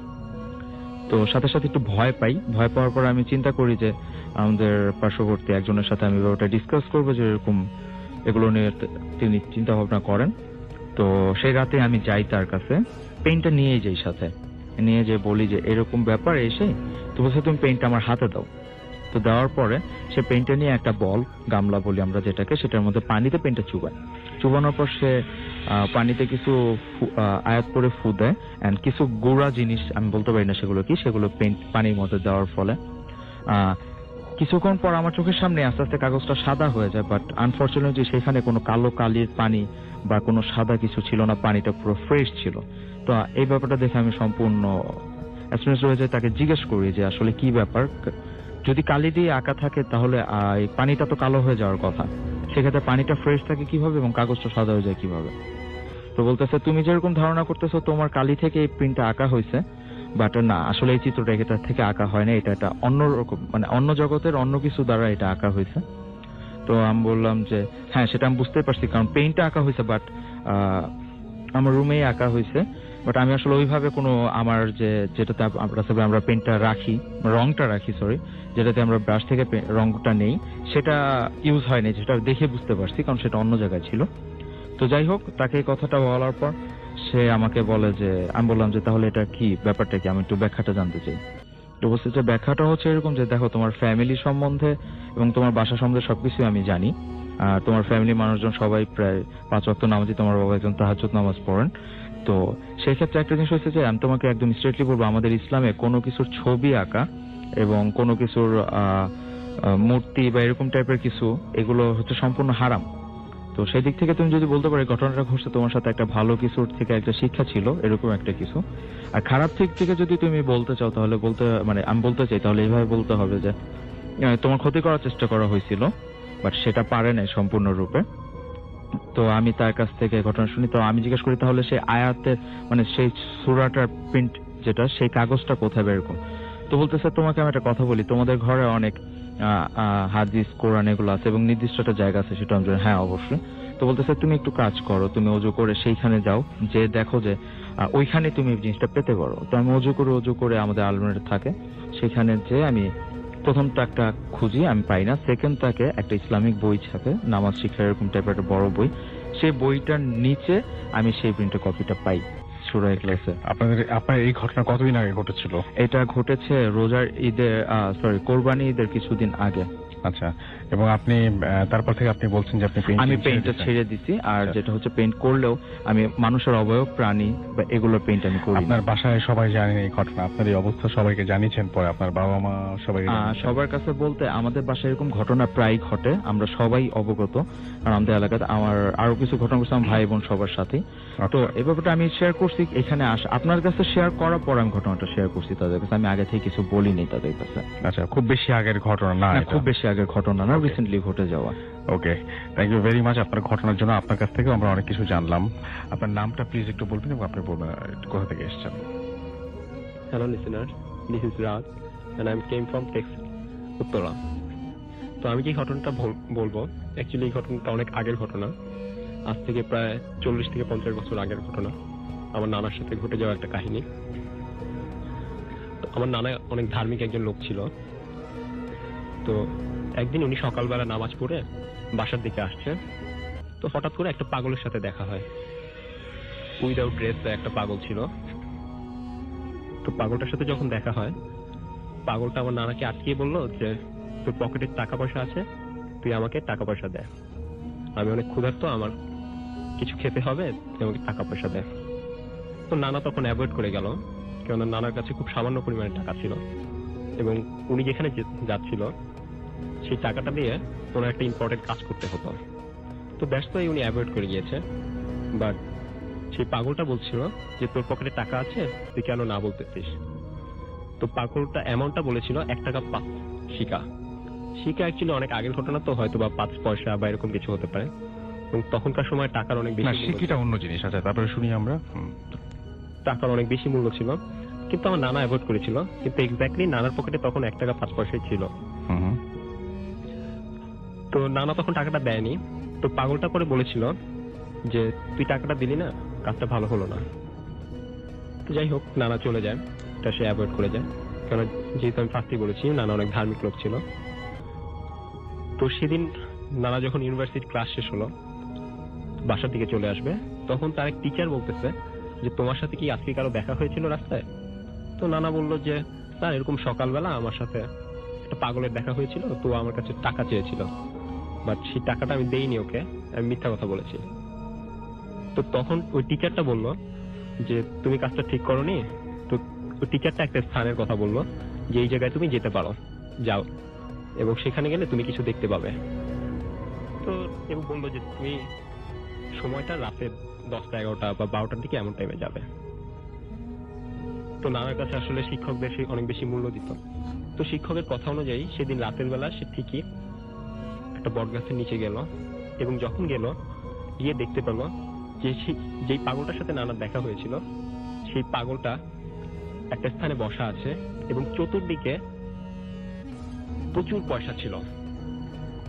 That was the important part. এবং প্রচুর পয়সা। তো নানা সেটা দেখে অবাক হয়ে যায় এবং সে বলে যে এটা কিভাবে সম্ভব, হাউ ইজ ইট পসিবল? ওর কাছে এত পয়সা, তো আমার কাছে সে সময় 1 পয়সা 1 টাকা 5 পয়সা ছিল, ওটা কেন চেল? তো যাই হোক, নানা দিতে পারেনি বলে সে তখন বুঝতে পারে যে হয়তো আর ঠিক করেনি। এবং তখন একটা কথা বলে সেই পাগলটা যে তুই যখন মারা যাবি তখন তোর অনেক শ্বাসকষ্ট হবে বা কাশি টাশি এসে তোর অনেক কষ্ট হবে। সবারই হয় যদিও। তো যাই হোক, কাহিনীটা এখানে শেষ হয়ে যেতে পারতো। তো এরপরে দেখা গেছে যে এরকম বেশ কিছু সময় নানার সাথে প্রবলেম হতো। ম্যাক্সিমাম টাইমে ছাগল অথবা কিছুর বেশ ধরে নানার সামনে আসতো, অনেক সময় ডিস্টার্ব করতো। নানা অনেক রাত বিরাতে নামাজ পড়তে যেত। তো যেহেতু আমি প্রথমেই বলেছি নানা অনেক পরহেজগার ছিল, তো উনি সূরা কলমা পড়ে ফু দিলে একটা লাঠি হাতে থাকতো তার, সেই লাঠিটা দিয়ে ফু দিয়ে বাড়ি দিত এবং তখন আর তারা চলে যেত, কোনো প্রবলেম হয়নি। বাট যে সময় দেখা যায় যে শেষের দিকে এসে আমার নানা যখন মারা যায়, তখন সত্যি অনেক বেশি শ্বাসকষ্ট হয় এবং শ্বাসকষ্টেই আমার নানা মারা যায়।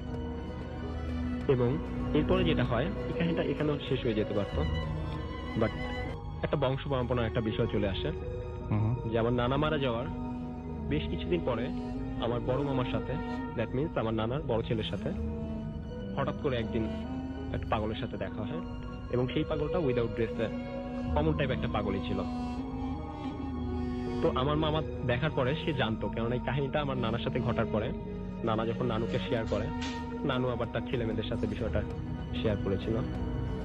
এটা অবশ্য নানা মরার পরে। তো দ্যাটস ওয়াই আমার মামা একটু অবগত ছিল এবং তার সাথে যখন দেখা হলো, সেই পাগলটা এরকম বললো যে তোর হাতটা আমার কাছে দে। তো নানা সহজেই দিয়ে দিল, বললো যে নেন।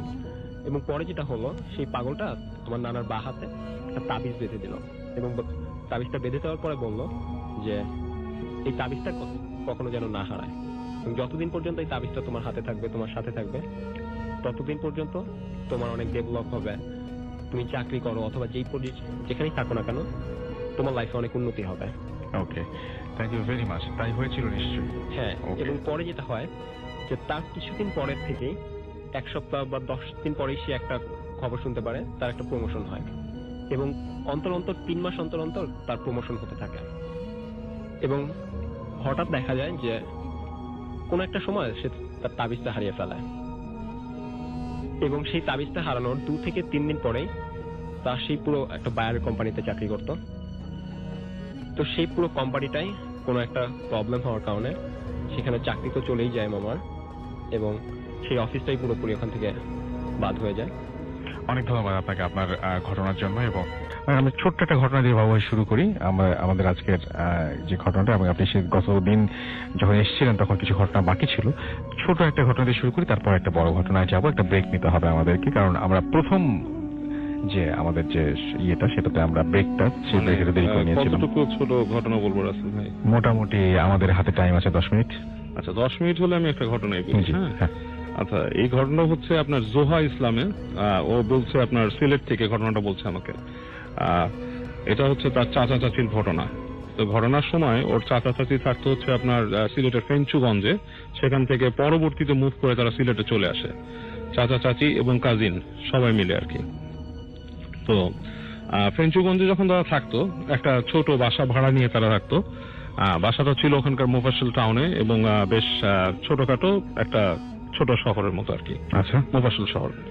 তো ওখানকার যে বাসাটা তারা নিয়েছিল সেটা হচ্ছে 4-5 রুমের একটা বাসা এবং আশেপাশে কোনো বাসা নেই আর কি। বেশ খালি একটা জায়গা, মানে বেশ খালি জায়গা, বেশ দূরে দূরে ঘর বাড়ি। তো ওই বাসা ওঠার পরে ওরা যেটা ফেস করা শুরু করে রাতের বেলা, দেখে যে বাসা রাতের বেলা কেমন একটা শব্দ হয়, মানে ফোস ফাস টাইপের একটা শব্দ দূর থেকে আসে, মানে কিচেন থেকে, বাথরুম থেকে, মানে চারপাশ থেকে কেমন একটা ফোস ফাঁস সর একটা শব্দ আসতে থাকে এবং বেশ গন্ধ পায় তারা রাতের বেলা। গন্ধটা একটা প্লাস্টিক পুড়ে গেলে যেরকম গন্ধ, ঠিক সেই টাইপের একটা গন্ধ রাসেল ভাই। তো এইটা পাওয়ার পরে সবাই বাসার কিউরিয়াস থাকে যে ব্যাপারটা কি। বাট রাতের বেলা কেউ আর ঘুম থেকে উঠে, মানে যদি জানে বাসায় আর কেউ নাই, এরকম সময় কিন্তু কেউ রাসেল ভাই উঠে আর দেখতে যায় না কি হচ্ছে। বেশ কিছুটা ভয় পায়, নতুন জায়গা তো, একটু ফাঁকা আশেপাশে। তো যাক, এক সময় ওরা এটার সাথে ইউজ টু হয়ে যায়, জানে যে রাত্রে 2-3টার সময় এরকম গন্ধ আসবে এবং শব্দও হবে। It's a common thing everyday. পরের দিন পায় না। তো যেটা হয় যে ওরা একটা কাজের মেয়ে রাখে এবং কাজের মেয়ে মাঝে মাঝে নাকি বাসা পরিষ্কার করার সময় কিছু লম্বা লম্বা চুল পায় বাসায়, এবং বাসা চুলগুলো বেশ লম্বা। তো দেখে যে এভারেজে ওই যে কাজিন গুলা বা তার মা, তাদের কারোই চুল এত লম্বা না, মানে বেশ, মানে বলছে যে চুলটা এতই লম্বা যে কোনো মানুষের মানে হাঁটু পর্যন্ত হবে। এটা খুব একটা স্ট্রেঞ্জ ব্যাপার ছিল ওদের কাছে। তো যাক, এভাবে দিন চলে যেতে থাকে। তো এর মধ্যে এক সময় সেই জোহার এক কাজিন ওই বাসায় আসে আর কি, তার নাম ছিল মিতু। তো সে ওই বাসায় এসে থেকে এবং মনে করেন যে ওই টাইম স্পেন্ড করে ওদের সাথে। তো সে রাতের বেলা হঠাৎ এরকম শব্দ পায়। শব্দ পেয়ে সে যে, মানে তার কাজিন ছিল, তার নাম ছিল আয়েশা, তাকে বলে যে এরকম শব্দ হচ্ছে কোত্থেকে রাতের বেলা, কেমন একটা গন্ধ। তো সে বলে যে তুই চুপচাপ শুয়ে থাক, এটা হয় এই বাসায় এরকমই। তো সে একটু কিউরিয়াস হয় যে ব্যাপারটা কি, এরকম শব্দ গন্ধ। তো মিতু কিউরিয়াস থাকে, বাট ওই যেহেতু আয়েশা বলছে যে ঘুমায় যেতে, সে আর করে না, ঘুমায় যায়। তো ওই দিন চলে যায়। পরের দিন রাতের বেলা হঠাৎ করে আয়েশার ঘুম ভেঙে যায়। ঘুম ভেঙে উঠে সে দেখে যে এরকম শব্দ হচ্ছে, বাট বিছানায় মিতু নাই। তো সে উঠে যায় আস্তে আস্তে হেঁটে হেঁটে যায়, দরজা খুলে ভয় পাচ্ছে এই সময়। তো ঠিক ওই ডাইনিং রুমের কাছে যে দেখে যে কিচেনের যে দরজা সেটার সামনে মিতু পড়ে আছে উপুর হয়ে, বেশ মানে বিদঘুটে ভাবে পড়ে আছে। তো এটা দেখে সে ভয় পায়, সে চিৎকার দেয়। তার বাবা মা আসে, আসার পর তারা সবাই লাইট জ্বালায়, যে মিতুর কাছে যায়, যে তাকে উঠায়, দেখে সে সেন্সলেস। এই অবস্থায় তারা কি করবে চিন্তা করে, ডাক্তারকে ডাকবে। তবে এর মধ্যে একটা ঘটনা ঘটে গেছে রাসূল ভাই, যেটা আমি বলতে ভুলে গেছি। এটা হচ্ছে যে ওদের বাসায় একবার রমজান মাসে একটা ছিল আপনার, ওই যে ইফতারের একটা আয়োজন ছিল।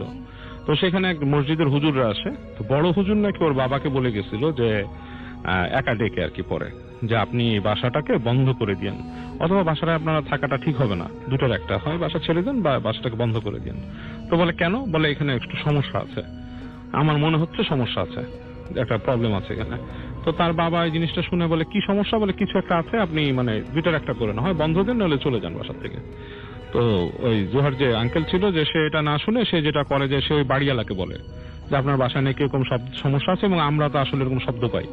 তখন বাড়িওয়ালা নাকি খুব রাগ করে তাদের উপরে, যে কি বলেন উল্টা পাল্টা কথা, আমার বাড়ি বদনাম করার জন্য বলতেছেন এইসব এই সেই। তো যাক, তো এই কারণে যখন মিতুকে অজ্ঞান অবস্থায় পায়, তো তার বাবা কি করে, ওই যে ফার্স্টে হুজুরকেই ফোন করেন যে আমার বাসায় এরকম গেস্ট এসেছিল এবং সে এরকম বেহুশ হয়ে গেছে। তো তখন যেটা হয় যে ওই হুজুর আসেন নিজে রাতের বেলা এসে। এবার আপনি দেখবেন যে এইসব যারা নাকি একটু ধর্মীয় লাইনের লোক, তারা কিন্তু খুব হেল্পফুল হয়। আপনি একটা ডাক্তারকে রাত্রে ডাকলে আজকাল পাওয়া বাংলাদেশে খুব কঠিন, এটা আমি নিজে ধরার খুব কঠিন পাওয়া। বাট আপনি হুজুরকে ডাকেন রাতের বেলা, মোস্ট অফ দ্য টাইম উনি চলে আসেন। হ্যাঁ, তো যাই হোক, উনি চলে আসেন, এসে উনি দেখেন, দেখে দোয়া টোয়া করেন, বলেন যে পানি ছিটা দেন মাথায় এবং বিভিন্ন দোয়া টোয়া পড়েন। একসময় মিতুর হুশ আসে, বাট তখন হুজুর বলে যে থাক, ওকে এখন বেশি প্রেশার দিয়ে না, সে কোন একটা ট্রমার মধ্যে দিয়ে গেছে, আপনার পরে তাকে জিজ্ঞেস করেন যে কি ব্যাপার তার। তো মিতুকে ওই সময় প্রেশার দেওয়া হয় না, কয়েকদিন বেশ চুপচাপই থাকে সে। তারপর তাকে জিজ্ঞেস করে যে তোমার কি হয়েছিল। তখন সে বলে যে জিনিসটা হয়েছিল রাতের বেলা আমি এরকম শব্দ পাই, শব্দ পেয়ে মনে হয় যে কি একটা শব্দ আসতেছে এরকম, এবং গন্ধটা প্রকট হয়ে ওঠে, এবং আমি কিসের একটা টানে আমি হেঁটে হেঁটে চলে যাই ওখানে। তো আমি যখন কিচেনের কাছে যাই, ডাইনিং রুম থেকে কিচেনে দেখতেছি, তখন দেখতেছি যে কিচেনের ফ্লোরে আগুন জ্বলতেছে দাউ দাউ করে, এবং সে আগুনটা কোনো সোর্স নাই, কোনো সোর্স থেকে জ্বলতেছে না, মাটির থেকে উঠতেছে আগুন। হ্যাঁ, আচ্ছা। এবং একটা কাঠ পোড়া গন্ধ পাচ্ছে, কিন্তু কোনো সোর্স নাই কাঠের। এবং হঠাৎ করে দেখে আগুনের ওই পাশে একটা মহিলা দাঁড়ানো। মহিলাটা বেশ ফর্সা গায়ের রং, এবং সে তার চুলগুলো অনেক লম্বা, মাথা থেকে অনেক লম্বা, এবং সে বিচিত্র ভঙ্গিতে তাকায় আছে, এবং সে একটা একটা করে চুল ধরে আগুনে পোড়াচ্ছে তার। এবং তার শরীরের একটা সাইড মনে হচ্ছে পুড়ে গেছে পুরা, তকতকা টাইপের পুরা। তো এটা দেখে সে আর সহ্য করতে পারে না, মহিলার ওই লোকটা দেখে সে সহ্য করতে পারে না, সে বেহুশে পড়ে যায় ওখানে। আচ্ছা, এতটুকুই তার মনে আছে। তো এরপরে মিতুর এই ঘটনা শোনার পরে ওরা একটু কিউরিয়াস হয় যে এরকম জিনিস কেন দেখলো, এবং ওই শব্দ গন্ধ, সবাই বেশ ভয় থাকে বাসার। তো তারা খোঁজ খবর নিয়ে জানতে পারে একটা দোকানদারের কাছে কাছাকাছি, বলে যে ভাই 2001-2 সালের দিকে এখানে ওই বাড়িটাতে, তখন টিন শেড বাড়ি ছিল, তো ওখানে একটা ম্যারিড কাপল উঠছিল আর কি বাসায়। তো ওই বাসায় তখন কোনো গ্যাস বা কিছু ছিল না, কেরোসিনের চুলায় রান্না হতো। তো লোকটা যখন কাজে যায়, ভদ্র মহিলা, নতুন সংসার, সে খুব হাসি খুশিতে রান্না করতো। তো একদিন ওই বাসার থেকে এরকম খুব কেয়ারটেকার নাকি ওই বাসার পাশে যাচ্ছে, সে দেখে পোড়া গন্ধ খুব। তো সে আসে, যে এসে দরজা ধাক্কা ধাক্কি করে, কেউ খুলে না, আগুনের ধোঁয়াও দেখা যাচ্ছে। দরজা ভেঙে ঢুকে যে দেখে যে মহিলাটা পুড়ে গেছে আগুনে, অর্ধেক শরীর পুরো ঝলসানো, এবং এই সে সেন্সলেস। তো ওই লোকটা তখন তাড়াতাড়ি তার হাজবেন্ডকেও কল দেয় এবং মহিলাকে নিয়ে হাসপাতালে যায়। তো মহিলা মারা যায় আর কি। এবং সেই ভদ্র মহিলাকে নাকি এমন ভাবে পুড়ছিল যে তাকে ভালো মতো গোসলও দিতে পারেনি তারা। আচ্ছা, দাফনটা অনেক কষ্ট আর কি, ঠিক মতো গোসলও হয়নি, এভাবেই করে দাফন করা হয়েছে। এরপর থেকে নাকি ওই বাসায় এরকম কিছু প্রবলেম আর কি দেখা যায় আর কি রাসূল। আচ্ছা, ওকে। সো এই ছিল ঘটনা। এটা ঘটনা শুনে আসি আমরা। নামটা একটু প্লিজ বলবেন, তারপর আপনার ঘটনায় যাব আমরা। আসসালামু আলাইকুম লিসেনার্স, আমি তানভীর বলছি, এসেছি সেন্ট্রাল রোড থেকে। বাবু ভাই, এখানে হাফেজ সাহেব আছেন, তো হাফেজ সাহেব যেহেতু আছেন আমি একটু মসজিদ রিলেটেড একটা বিষয় একটু আনবো। সেটা হচ্ছিল যে কোন একটা স্থাপনা আপনি রেগুলার যান, চেনেন, আপনার খুব কাছাকাছি, বাট এটা সম্পর্কে যখন আপনি অন্য কিছু শুনবেন তখন আপনার ধারণাটাই পাল্টে যাবে। আমার এই ঘটনা মানে যে মসজিদের কথা আমি বলছি সেটা আমার হোম টাউন, যেটা আমার হোম টাউন টাঙ্গাইল। তো টাঙ্গাইলের ঠিক আমার বাসার অপোজিটে হচ্ছে মসজিদটা। তো মসজিদটা হচ্ছিল আপনার দুইটা রাস্তার মাঝখানে, মানে দুইটা রাস্তা গিয়েছে, তার মাঝখানে মসজিদ, অনেক বড় একটা কম্পাউন্ড।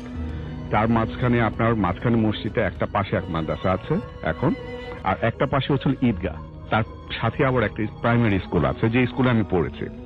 আর ঠিক মসজিদটার সামনে হুজুর যিনি আপনার ইমাম সাহেব আছেন, ওনার বাসা হচ্ছিল ওইখানে।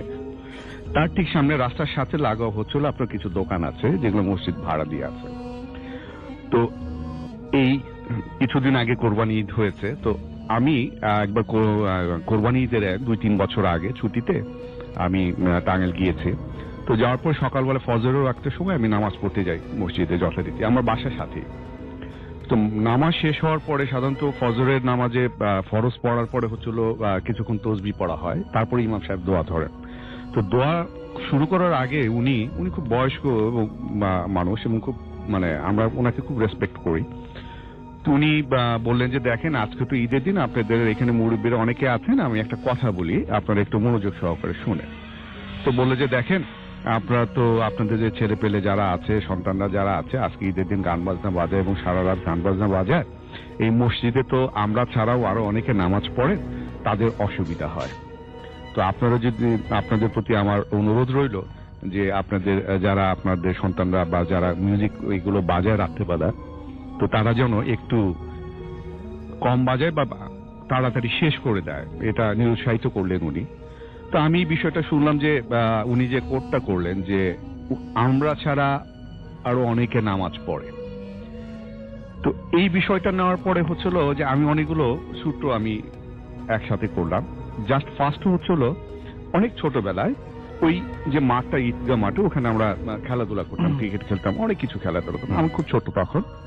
তো একদিন আমি সন্ধ্যার সময় হচ্ছিল, আমাদের নিয়ম তখন হচ্ছিল যে সন্ধ্যা আজান দিবে, সাথে সাথে বাসায় চলে যেতে হবে। তো যথারীতি আজান দিয়েছে, আমি বাসায় চলে গিয়েছি। তো হঠাৎ করে আমার খেয়াল হলো আমি স্যান্ডেলটা রেখে এসেছি মাঠে। এখন স্যান্ডেল তো আনতে হবে, আমি আবার দৌড় দিয়ে, কারণ যেহেতু বাসা কাছে, আমি দৌড় দিয়ে স্যান্ডেলটা আনতে যাই। তো যথারীতি স্যান্ডেলটা আমি যখন ওইখানে নেই, ঠিক মসজিদের সামনে ইমাম সাহেবের যে বাসার কম্পাউন্ডটা, ওইখানে কিন্তু প্রচুর গাছ আছে, তার পাশেই মাঠটা। তো হঠাৎ করে একটা দমকা গরম একটা বাতাস আমার শরীরের মধ্যে লাগে। তো লাগার পরে আমার যেন কেমন একটা অনুভূতি হয়, এবং বাসায় যখন যাই, যাওয়ার পরে হচ্ছিল আমি প্রথমে অজ্ঞান হয়ে যাই, এরপরে হচ্ছিল যে আমার চোখ উল্টে যায়, তারপরে জ্বর আসে, এবং মানে খুব মেসাগার একটা অবস্থা। তো সাথে সাথে আমার আব্বা, আমার আম্মা, ওনারা আমাকে দেখে বললেন যে কি করবেন, কি হয়েছে। আমি বললাম যে আমি এই হয়েছে। তো তখন অনেকে এটা আরেকটা নতুন টার্ম আমি আজকে বলবো, সেটা হচ্ছে যে আমি শুনেছি সাপে বাতাস লেগেছে। আমাকে বললো যে ওর বোধহয় সাপে বাতাস লেগেছে, কোনো পড়া মানে হুজুরের কাছে বা কোনো কারো কাছে। তো আমাদের এলাকায় একজন ছিল যিনি এই ঝাড়ফুঁক করতেন। তো ওনার কাছে নিয়ে যাওয়ার পর উনি আমাকে আপনার ঝাড়ফুঁক করে তারপরে তাবিজ দিয়ে আমাকে ওটা রিকভার করেন। তো এখন আমি বুঝতে পারলাম আসলে সাপে বাতাস ওটা আমাকে হয়তো বা বোঝানোর জন্য বা তখন ওইটাকে ওভারকাম করার জন্য। এখন হয়তো বা আমি যেটা মনে করলাম যে যেহেতু অন্য কারো কেউ নামাজ পড়ে বা ওইখানে অন্য কারো এক্সিস্টেন্স আছে, তারাই হয়তো বা এই ধরনের কোনো কিছু আমার সাথে করতে চেয়েছিল। তো এরপরে এই বিষয়টা আমি আমার বড় ভাইয়ের সাথে শেয়ার করি যখন হুজুর বলার পরে। তো আমার বড় ভাই মুসকে হাসি দিয়ে বলে যে এই মসজিদের ওইখানে যে পাশে ঠিক টিউবওয়েল আছে, তখন উজু করার জন্য ওই টিউবওয়েলটা ইউজ করা হতো। তো বলে যে একদিন রাত 3টার সময় আমি বাইরে কোনো কারণে ছিলাম, আমি টিউবওয়েলের ওখানে গিয়েছি। যাওয়ার পরে আমি ওই টিউবওয়েলে কিন্তু পানি খাওয়ার একটা স্টাইল আছে, যে টিউবওয়েলের ইয়ের ওখানে হাত দিয়ে চাপ দিতে হয় একা একা, সেলফ যেটা। তো পানি খেতে যে হঠাৎ করে ও খেয়াল করলো যে ওর মাথা থেকে কে যেন একটা, ওর সামনে একটা ঢিল পড়লো। তো ঢিল পড়লে এত রাত 3টার সময় আশেপাশে কে ঢিল দিবে? তো সে আশেপাশে তাকিয়ে দেখলো যে না, কেউ তো নেই। তো হয়তো চিন্তা করলো যে কেউ হয়তো বা দুষ্টুমি করে ঢিল দিয়েছে, এত রাতে আমি পানি খেতে এসেছি। তো সেকেন্ড টাইম সে যখন আবার অ্যাটেম্প নেয়, তখন ঠিক ওপর থেকে, ওপর একটা কাঁঠাল গাছ ছিল রাসেল ভাই, একটা ইটের অর্ধেক অংশ, এইটা কোনোভাবে স্ট্রেট ওর মাথার ঠিক সামনে স্ট্রেইট পড়লো। তো কাঁঠাল গাছের থেকে সরাসরি একটা আদলা ইট, এটা পড়া একেবারে অ্যাবসার্ড ব্যাপার। এটা যখন ও দেখলো সাথে সাথে সে দৌড় দিয়ে চলে যায়, বলে যে ওখানে সামথিং কিছু একটা আছে। তো এই ঘটনার পরে আমি ওই ঠিক পাশে যে দোকান যেগুলো আছে, তো ওখানে একটা ফার্মেসি আছে, তো উনি এক বড় ভাই আমাদের এলাকারই, তো ওনার সাথে আমি কথা বলছিলাম যে এরকম ঘটনা, ইমাম সাহেব এটা বললেন। তো তখন উনি বলে যে দেখেন, আমাকে বললো যে দেখো এরকম এক্সপিরিয়েন্স আমারও আছে। তো আমি বললাম যে কি হয়েছে? তো বললো যে তুমি তো জানো এখানে একটা মাছের আড়ত ছিল বড়, আপনার ওই যে বাঁশের বেড়া দেওয়া। তো বললো যে আমি ওখানে একা থাকতাম রাত্রেবেলায়, একদিন হঠাৎ করে আমার ঘুম ভেঙে যায়। ঘুম ভেঙে আমি দেখি যে পাশে যে অজুখানা আছে সেখানে প্রচুর কোলাহল এবং শব্দ হচ্ছে। তা আমি চিন্তা করলাম যে এত রাত্রেবেলা এই অজুখানায় ট্যাপ ছেড়ে দিয়ে কে এত কি করে। তো উনি আর বের না হয়ে ওই যে বাঁশের যে বেড়াটা আছে সেখান থেকে একটু ফাঁক এসে দেখে যে অনেক বড় বড় লম্বা পাঞ্জাবিওয়ালা মানুষ ওখানে অজু করতেছে, সিরিয়াল ধরে মসজিদে ঢুকতেছে। তো উনি ফার্স্টে চিন্তা করে যে তবলিগের কোনো জামাত এসেছে কিনা, তো হতে পারে, কিন্তু মানে তাদের সবগুলোই হচ্ছে অবয়, চেহারা বোঝা যায় না, একটু অস্বাভাবিক। তো সকালবেলা যখন উনি ফজরের নামাজ পড়তে গিয়ে জিজ্ঞেসে দেখে যে ওখানে মসজিদে কোনো জামাত টামাত কোনো কিছুই নেই, তবলিগের জামাতে যে গ্রুপ। তো তারপরে উনি যিনি আজান দেন ওনাকে জিজ্ঞেস করলো যে কোনো জামাতে এসেছিল, বলে যে না জামাত তো আসেনি। তো বললো যে তাহলে আমি এটা কাকে দেখলাম আমরা। এর পরবর্তী সময় সে আরেকজনের এরকম একটা এক্সপিরিয়েন্স, এরকম দৃশ্য দেখে। আমার দেখার পরে উনি মসজিদের যে সিকিউরিটি যে এক ভদ্রলোক ছিলেন ওনাকে জিজ্ঞেস করে। তখন ওই সিকিউরিটি বললো যে ভাই আমি তো এখন মসজিদে থাকা বাদ দিয়েছি। কেন বাদ দিয়েছে? কারণ হচ্ছিল যে সে ওই মসজিদে যে দরজার সময় সে দরজার সামনে বেশ কয়েকদিন ঘুমিয়েছিল এবং তাকে কে যেন উঠিয়ে দিয়ে ভেতরে রেখে দিয়েছে, এবং একদিন সে পরপর কয়েকবার করার পর তাকে একবার লাথি দিয়েও ফেলে দিয়েছিল।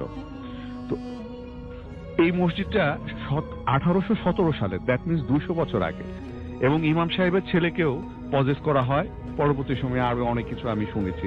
তো আমার কাছে জিনিসটা একেবারে খুব পরিচিত একটা জায়গা, এখন আমার কাছে যেন কেমন অপরিচিত হয়ে গেছে। ধন্যবাদ আপনাকে। ওকে, থ্যাংক ইউ। আমাদের আজকের প্রথম অতিথি, আপনার নামটা প্লিজ একটু বলবেন এবং আপনি কোথা থেকে এসেছেন একটু যদি বলতেন আমাদেরকে। আসল ভাই, ধন্যবাদ আপনাকে। ডিয়ার লিসেনার, আমি যুক্তিসঙ্গত কোনো কারণে নামটা বলছি না। আমি মিরপুর 2 নম্বর থেকে এসেছি, আর পেশায় একজন শিক্ষকতা। মিরপুর 11 নম্বরে আমি শিক্ষকতা করি। আর মূলত আমার যে ঘটনাটা একটা আমাকে নিয়ে, আমি এই ঘটনা নিজে একজন ভিকটিম। ঘটনাটা আজ থেকে আমি সরাসরি আনুষ্ঠানিকতা না করে ঘটনায় চলে যাই।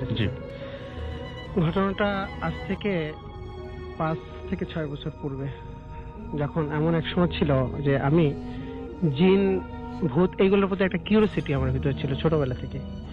তো আসলে রাসেল ভাই এখন যেভাবে আমাকে দেখছেন, আমি আসলে এরকম ছিলাম না এক সময়। মানে যেভাবে ভিডিওতে আপনাকে দেখা যাচ্ছে, আমাকে দেখা যাচ্ছে সেভাবে আমি এক সময় ছিলাম না। আমি এরকম জুব্বা পরতাম, লম্বা পাঞ্জাবি জাতীয়, এবং চুল ছিল পাগড়ি জাতীয় চুল, আর 5 ওয়াক্ত নামাজ পড়ার চেষ্টা করতাম। তো এর ভিতরে জিন বশ করা বা ধরার একটা প্রবণতা আমার ভিতরে আসে, এবং আমি এটা নিয়ে বেশ দীর্ঘদিন আমাদের যে এলাকার সাধারণ যে লোকাল যারা মাওলানা রয়েছে তাদের কাছ থেকে পরামর্শ নিতাম। তারা বিভিন্ন ধরনের আমল আমাকে বলতো যে তোমরা এই আমলগুলো করলে বা তুমি এই আমলটা করলে এইটা হয়তো বা পাবে। তো এক মাওলানা আমাকে একটা আমল দিয়েছিল। তো এটা বললো যে তুমি এটা 41 দিন যদি করতে পারো এবং প্রতিদিন রাতে এটা 1000 বার করে পড়তে হবে। তো কিছুদিন করেছিলাম, কিন্তু আমার আর সাহসিকতা কুলালো না যে আমি এটা কন্টিনিউ করে যেতে চাই। তো আমি মাঝপথে এটা বাদ দিয়ে দিলাম। এরকম 18 থেকে 20 দিন করার পর এটা বাদ দিয়ে দিয়েছিলাম। তো এর এক পর্যায়ে আমার বিবাহের একটা মুহূর্ত চলে আসলো। বিবাহের জন্য আমার পাত্রী দেখা হলো। তো বিবাহের একটা মুহূর্তে, বিবাহের 1 মাস পূর্বে কোনো এক রাতে আমাকে দেখানো হলো যে আপনার বিবাহতে কোনো জটিলতা আছে, এটা স্বপ্নের মাধ্যমে আমাকে দেখানো হলো। তো যখন দেখানো হলো, তো এখন এই জিনিসটা আমি নেগলেক্ট করলাম যে হয়তো বা স্বপ্নে আমরা অনেক সময় অনেক কিছু দেখি বা প্যারানর্মাল অনেক কিছু ঘটনা ঘটতে পারে এই জাতীয়। তো এটা আমি ইগনোর করে গেলাম যে এটা কিছু না। আচ্ছা। তো বিয়ের 1 মাস পূর্বে থেকে এর একটা প্রাদুর্ভাব দেখা গেল। যেমন আমার হবু ওয়াইফের চুল স্বাভাবিকভাবে পড়ে যাওয়া। তার চুল অনেক বড় ছিল, স্বাভাবিকভাবে চুলগুলো পড়ে যেতে শুরু করলো, এবং আমার ভিতরে একটা দুর্বলতা কাজ করলো। আমার শরীরটা ভার হয়ে আসা শুরু করলো। তো অনেকে যারা মুরব্বী, বিশেষ করে আমার মা, এবং আশেপাশে যারা মুরব্বী তারা বলল যে বিয়ের আগে মেয়ের এরকম স্বাভাবিক চুল পড়ে যাওয়া এটা একটা অকল্যাণ জাতীয়। তো আমি জিনিসটা চিন্তা করলাম হয়তো বা মুরব্বীরা এই জাতীয় কোনো কথা বলতে পারে, যে হয়তো বা শুনে আসছে তারা আগে থেকে। তো এই জিনিসটাকে ইগনোর করে দিলাম যে না, এটা বিশেষ কিছু না, এই জাতীয় নিয়ে আমার চিন্তা করা উচিত না।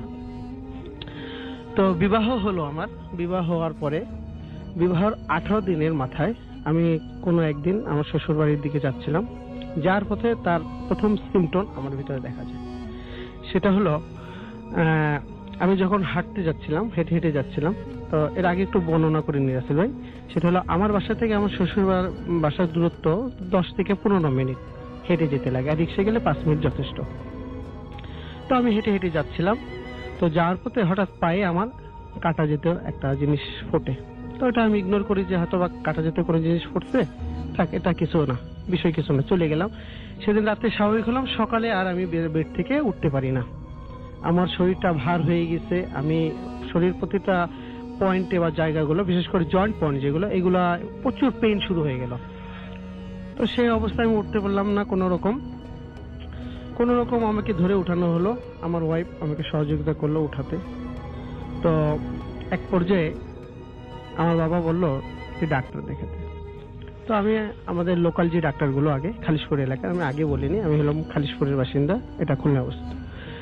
তো এক পর্যায়ে লোকাল ডাক্তারগুলো আমি দেখালাম। তো লোকাল ডাক্তারগুলো দেখানোর পরে তারা আমাকে বিভিন্ন ধরনের অ্যান্টিবায়োটিক এগুলো দিল, বলে এগুলো আপনি খান, খেলে হয়তো আপনি সুস্থ হয়ে যাবেন, এটা কোনো বিশেষ কিছু না। তো যখন আমি এগুলা গ্রহণ করা শুরু করলাম, 1 সপ্তাহ কেটে গেল, কিন্তু আমার শারীরিক কোনো উন্নতি হলো না, বরং আরো অবনতি হতে লাগলো। এখন এরকম অবস্থায় চিন্তা করলাম যে তাহলে লোকাল ডাক্তার না দেখি হয়তো বা ভালো কোনো ডাক্তার আমি দেখানোর চেষ্টা করি। পরবর্তীতে ওই একটা বছর ওইরকমই অতিক্রম হলো, বিভিন্ন জায়গায় বিভিন্ন ডাক্তার দেখালাম, ইভেন এমনকি ঢাকায় আসছি। আমি রিসেন্টলি ঢাকায় এসেছি, পূর্বে আমি বিভিন্ন ডাক্তারখানায় এসেছিলাম, বিভিন্ন বড় বড় হাসপাতালগুলোতেও গিয়েছি। তো তারাও আমাকে মেডিসিন দিয়ে দিল, প্রেসক্রিপশন করে দিল, বললো যে এটা কিছু না, জাস্ট একটা পেইন, এটা আপনি কিছু টেস্ট দিল আমাকে টেস্ট করানোর জন্য, কিছু এক্সরে করলাম। এক্সরে করার পর বললো যে না, স্বাভাবিক কিছু নেই, পায়ে কোনো সমস্যা মনে হয় না নেই আপনার শরীরে, তো আপনি এই মেডিসিনগুলো ক্যারি করেন, আপনি সুস্থ হয়ে যাবেন। তো এইভাবে আমি মেডিসিন ক্যারি করা শুরু করলাম। তো মেডিসিন যখন ক্যারি করে আসল ভাই, তখন অবস্থার আরো পরিবর্তন হতে লাগে, মানে ভালোর দিকে না গিয়ে ওটা খারাপ দিকে আরো যেতে লাগে। তো এক পর্যায়ে চিন্তা করলাম যে মেডিসিন গুলো আমি খাচ্ছি, শরীরে কোনো বিরূপ প্রতিক্রিয়া করতেছে কিনা, এফেক্ট করতেছে কিনা। তো এরকম আস্তে আস্তে ফ্রাস্ট্রেশন হওয়া শুরু হয়ে গেল আমার ভিতরে, ভালো লাগে না, কোনো কাজ করতে পারি না। আর শিক্ষকতা অনেক আগে থেকেই করি, প্রায় 10 বছর ধরে শিক্ষকতা করতেছি, ইংরেজি পড়াচ্ছি আমি, খালিশপুরে আমার নিজস্ব কোচিং ছিল। তো আস্তে আস্তে ফ্রাস্ট্রেশন হয়ে যায়, কোচিং যাওয়া বন্ধ হয়ে যায়, ভালো লাগে না, খাওয়া দাওয়া ভালো লাগে না, মাথা ঝিম পড়ে, শরীরটা ভার হয়ে যাচ্ছে। এই যে তো বিভিন্ন ঘটনা আমার সাথে ঘটতে শুরু করলো, যে মোটামুটি নিজেকে মনে হচ্ছিল যে আমি কি করব, কোথায় যাব, কার কাছে যাব, কোনো ওয়ে নেই। তো এরকম এক পর্যায়ে কোনো একদিন আমি আমার বন্ধুর দোকানে বসেছিলাম, বন্ধুর নাম হলো শাকিলের দোকান, কম্পিউটারের দোকান, সেখানে বসেছিলাম। এমন মুহূর্তে একটা লোক আসলো, আমরা সেখানে 3 জন বসেছিলাম, আমি, শাকিল এবং সুজন আরেক বন্ধু। তো এমন মুহূর্তে এক লোক আসলো, যে লোককে আমি কোনো সময় দেখিনি আগে। তো এসে তিনি আমাকে ইন্ডিকেশন করে ডাক দিল, ডেকে বলল আপনি একটু বাইরে আসবেন, আপনার সাথে কিছু কথা আছে। আমার আশ্চর্য লাগলো যে এখানে আমরা 3টা লোক বসে আছি, যে 3 জনকে ডাক না দিয়ে কেন উনি আমাকেই ডাক দিল। তো আমি আসলাম, তখন উনি বলল যে আপনার কোনো একটা সমস্যা আছে। বললাম যে কি জাতীয় সমস্যা? সে বলল আপনার কাছে কোনো একটা জিনিস আসতে চাচ্ছে, কিন্তু সে আসতে পারতেছে না। আপনার কাছে সেই জিনিসটা আসতে চাচ্ছে, এখনো আসতে চাচ্ছে, কিন্তু সে আসতে পারতেছে না। তা আমি চিন্তা করলাম যে সেই কথাটা আমার মনে পড়ে গেল, যে হয়তো আমি এক সময় জিনের একটা সাধনা করতাম, কিন্তু সাধনা করতে করতে ছেড়ে দিয়েছি। এর ভিতরে একটু কথা বলে নি রাসেল ভাই, যে সাধনা যখন করতাম আমি কিছুদিন করার পরে, এই রাতে যখন ঘুমাতাম, তো বিভিন্ন ধরনের আমার গায়ে শব্দ আসতো, চর আসতো, অনেক সময় গালে চর পড়তো, পিঠের উপরে চর পড়তো। তো স্বাভাবিক সকালে গালগুলো ফুলে যেত। তো এটা মা যখন জানতে যেত, কেন বললাম যে হয়তো বা কোনো পিঁপড়া বা কোনো বিষাক্ত কোনো কিছু কামড় দিয়েছে, এই কারণে। এই জিনিসগুলো আর আমি তাকে বলতাম না, মাকে ইগনোর করে দিতাম। ওয়াইফ জানতে চেত, ওটা আমি ইগনোর করে দিতাম। তো ওয়াইফ আমার একদিন বলল যে না, এটা আপনার কোনো কিছু না, আপনার হয়তো আপনি কোনো কিছু লুকাচ্ছেন এখানে। তো আমি বললাম যে হ্যাঁ, আমি একটা জিনিস লুকাচ্ছি। তখন ওয়াইফকে এই কথা বললাম। তো যাক, আমি রাসেল ভাই, আমি সেই জায়গায় চলে যাচ্ছি। তো উনি লোকটা যখন আমাকে ডাক দিয়ে বললো যে আপনার একটা সমস্যা আছে, আপনার কাছে কোনো একটা জিনিস আসতে চাচ্ছে, কিন্তু কোনো হয়তোবা ওয়ে সে খুঁজে পাচ্ছে না, বা আপনি কিছু করতে পারতেছেন না, বিদায় সে আসতে পারতেছে না, হয়তোবা সে আপনাকে একটা ক্ষতি অলরেডি করে দিয়েছে। তো আমি এই জিনিসটা হিসাবটা তখন মিলে গেল যে হ্যাঁ, অলরেডি আমার শারীরিক অবস্থার পরিবর্তন হয়ে গেছে। তো আমি আসলে এই ক্ষতিটার ভিতরেই আছি, এটা অনুভব করলাম যে তার কথার সাথে কথাটা মিলে গেল। তো আমি যখন তার পরিচয় জানতে চাই, তখন তিনি তার পরিচয়টা দেন না। উনি বলেন যে আমি আপনাদের বাসায় যাব। ঠিক আছে, ওয়েলকাম, আপনি আসেন। কবে আসবেন? বলে কালকে আসবো। তো কালকে স্বাভাবিক অ্যাজ ইউজুয়াল উনি চলে আসলো। আসার পরে আমার বাসাটাকে পর্যবেক্ষণ করলো এবং আমাকে একটা তাবিজ দিয়ে গেল, বললো এইটা আপনি রাখবেন, তাইলে হয়তোবা এই জাতীয় শক্তি থেকে বা এই জাতীয় যে ক্ষতিটা হচ্ছে, ক্ষতি থেকে হয়তোবা কিছুটা আল্লাহ যদি মাফ করতেও পারে। তো আমি তাবিজটা স্বাভাবিক রাখলাম এবং রাখার সময় উনি বলে দিলেন যে আপনি তরকারিতে কিছু কিছু খাবার খাবেন না, যেমন হলুদ খেতে পারবেন না, পেঁয়াজ খেতে পারবেন না, অতিরিক্ত ঝাল খাবেন না। এই জাতীয় জিনিসগুলো পুরোপুরি নিষিদ্ধ করে দিল আমার জন্য। তো সেভাবে মানলাম। কিছুদিন মানার পরে আর স্বাভাবিক রইলাম না। তো কোনো একদিন আপনার কি তাবিজটার পরে অবস্থা ভালো হচ্ছিল? তাবিজটা যখন আমি ইউজ করতেছিলাম আসল ভাই, তো ইউজ করার পরে কিছুটা অবস্থা উন্নতি হয়েছিল, কিছুটা উন্নতি হয়েছিল। তো কোনো এক কারণে তাবিজটা একদিন ঘুমের মাধ্যমে, যখন আমি রাত্রে ঘুমাই, সকালে উঠে দেখি যে তাবিজটা আমার নেই হাতে, হারিয়ে গেছে কোনো একভাবে। এটা আমি জানি না কিভাবে, আজ পর্যন্ত কারণও খুঁজে পেলাম না। ওয়াইফকে জিজ্ঞেস করলে ওয়াইফ বলে না, আমি বিছানা তো সকালে আসলে গোছগাছ করার সময় অনেক সময় হয়তো পড়ে যেতে পারে, এটা বুঝলাম যে তাবিজটা হারিয়ে গেছে। তো এখন উনি আমাকে হারিয়ে যাওয়ার পরে এখন আমার অবস্থা সেই আগের মতো খারাপ হতে শুরু করলো, ইভেন আরো ডিটোরিয়েটিং হয়ে গেল, আরো হানিকর হয়ে গেল। এখন এমতো অবস্থায় কোনো উপায় না পেয়ে ফ্রাস্ট্রেশন হয়ে গেলাম আরো, যে কি করব। এবং বড় বড় ডাক্তার দেখলাম, অনেক টাকা পয়সা নষ্ট করলাম, কিন্তু আমার তো কোনো ওয়ে হলো না, বা আমি কোনো ওয়েকে গেট করতে পারলাম না যে কি করব এখন আমি। তো এমন এক সময় সেই দোকানে, যে দোকানে শাকিলের দোকানে বসেছিলাম, ওই দোকানে যখন বসে আছি, তখন আমার এক বন্ধু সুজন, সে বলছে যে তুমি আমাকে একটু সময় দিতে পারো। বললাম কেন? তোমাকে আমি এক চাচার কাছে নিয়ে যাব। তো আমি বললাম যে আচ্ছা ঠিক আছে, আমি যাব। তো অ্যাজ ইউজুয়াল আমি গেলাম। তো পরের দিন তো যাওয়ার পরে চাচার একটু বলে দিই, চাচার নাম হলো শহীদুল ইসলাম। উনি খালিশপুর কিচেন জুট মিলে শ্রমিক। তো ওইখানে যখন আমি গেলাম চাচার কাছে, যাওয়ার পরে চাচা আমাকে দেখা মাত্রই বললেন যে আপনি ওই বেডে বসেন, এই বেডে না বসে ওই বেডে বসেন। তখন আমার একটু সুবিধা হবে, মানে আপনি মেসে গিয়েছিলেন, সেই মেসে উনি একটা অন্য বেডে বসতে বললেন। তো আমার একটা অবাক হলো যে কেন চাচা এই বেডে বসতে না বলে ওই বেডে বসতে বললেন। তো আমি বসলাম। বসার পরে আমি সেই বন্ধুকে বললাম, সুজনকে বললাম যে সুজন, তুমি আমার বিষয়ে একটু বলো তাকে। তো সুজন যখন চাচাকে বললো যে দেখেন তো চাচা, আমি আমার এক বন্ধু, সেই বিগত এরকম, ঠিক আছে, ওই ঘটনাটা বললো, আপনার সমস্যাটার কথা বললো। বলার পরে চাচা তখন কি করলো, মানে এটা আমার আসলে না দেখলে বিশ্বাস করার মতো নয় রাসেল ভাই জিনিসটা, যে চাচা এক গ্লাস পানি নিলেন, পানির অর্ধেক পানি ফেলে দিলেন, অর্ধেক পানি ফেলে দিয়ে হাতে কি জানে একটা সূরার মতো পড়লেন, পরেই ফু দিলেন। ফু দেওয়া মাত্র আমরা যেরকম মোবাইলে কথা বলি রাসেল ভাই, উনি ঠিক গ্লাসটা নিয়ে কানের কাছে নিয়ে ঠিক এইভাবে কথা বলতেছেন এবং তার হাতটা নড়তেছে। এবং যখন হাতটা নড়তেছে তখন আমাদেরকে বলেছিলেন যখন আমি কথা বলবো তখন আমার হাতটা চেপে ধরতে। তো আমরা ওইখানে উপস্থিত 2-3 জন ছিলাম, আমার হাতটা চেপে দেওয়ার পরেও হাতটা প্রচুর পরিমাণ নড়তেছে, কিন্তু আমরা ঠেকায় রাখতে পারতেছি না। তো উনি একটাই কথা বললেন যে আপা, এমক নামের স্থানে এমক নামের লোকের কি সমস্যা। এখন কাকে আপা করলেন এই জিনিসটা আমরা আর বুঝতে পারিনি, যে কাকে তিনি আপা করে সম্বোধন করলেন। তো উনি যেটা জানালেন যে হ্যাঁ, ওর একটু সমস্যা রয়েছে, ও একসময় একটা সাধনা করতে করতে সে ছেড়ে দিয়েছে। তো ওকে স্বপ্নের মাধ্যমে ক্ষতি করা হয়েছে। তো আমি যখন ক্ষতিটা জানতেছিলাম যে চাচা একটু খুলে বলেন ক্ষতিটা কেমন হয়েছে আমার। তো চাচা বললো আপনাকে স্বপ্নের মাধ্যমে চিলের মাংস খাওয়ানো হয়েছে। তা আমি একটু শুনে অ্যাস্টনিশড হয়ে গেলাম যে চিলের মাংস কিভাবে খাওয়া, স্বপ্নে আবার কিভাবে খাওয়ায় মানুষকে। তো একটু অবাক হয়ে গেলাম কিছুটা, যে চিলের মাংস। তারপর বিশ্বাস করে নিলাম। তো উনি বললো যে সেই জিনিসটা আপনার শরীর থেকে বের হওয়া না পর্যন্ত আপনি সুস্থ হবেন না। কোনো সময় সুস্থ হবেন না। এই মেডিসিন যাই করেন কোনো কিছু আপনার কাজে লাভ আসবে হবে না। জি। তো উনি আমাকে নিয়ে নেওয়ার পরে রুমটা সম্পূর্ণ অন্ধকার করে দিল। অন্ধকার করে আমি যে বেডে বসেছিলাম সেই বেডে আমাকে শোয়া দিল। তো আমি শুয়ে রইলাম এবং শোয়ানোর পরে আমার যে নাভিটা শার্টটা একটু উঠিয়ে দিল, উঠিয়ে নাভিতে দেখলাম কিছু পানি দিল, পানি পড়ে দিল এবং কিছুটা আমি হাতের একটু ইশারা মানে এই পারলাম যে হয়তো বা নাভিতে উনি কোনো কিছু করতেছেন। তো যেখানে নাভিটা বন্ধ, নাভিতে কোনো ছিদ্র নেই, এটা তো আমরা সবাই জানি।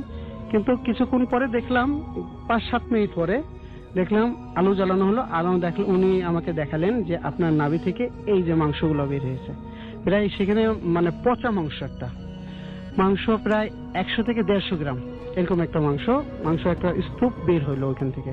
তো এটা দেখানো আমাকে দেয়া হলো, বলে এই জিনিসটা আপনাকে স্বপ্নে খাওয়ানো হয়েছিল, এই কারণে আপনি অসুস্থ হয়ে গেছেন, আপনি যে কোনো মেডিসিন গ্রহণ করলে আপনার কাজ হচ্ছে না। তো যখনটা আমার শরীর থেকে বের হয়ে আসলো রাসেল ভাই, তখন আমি একটা অনুভব করলাম যে আমার শরীর থেকে কি যেন একটা জিনিস বের হয়ে গেছে। এটা আমি অনুভব করলাম তখন যে কি যেন একটা জিনিস আমার শরীর থেকে বের হয়ে গেছে, একটা শরীরটা ফ্রি হয়ে গেছে, আগের মতো নেই। তারপর চাচা আমাকে কিছু নির্দেশনা দিলেন এবং আমাকে বললেন একটা তেল এনে দিতে। তো তেল এনে আমি আনলাম, আনার পরে বললো যে এটা আগামীকালকে তেলটা নিয়ে যাবেন।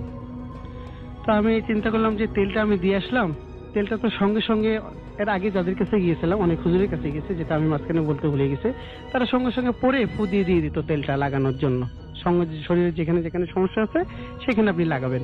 তো চাচা সেদিন রাতে আর তেলটা দিল না আমাকে। তো তেলটা না দিয়াতে আমাকে বললো যে আগামীকালকে আপনি আসেন।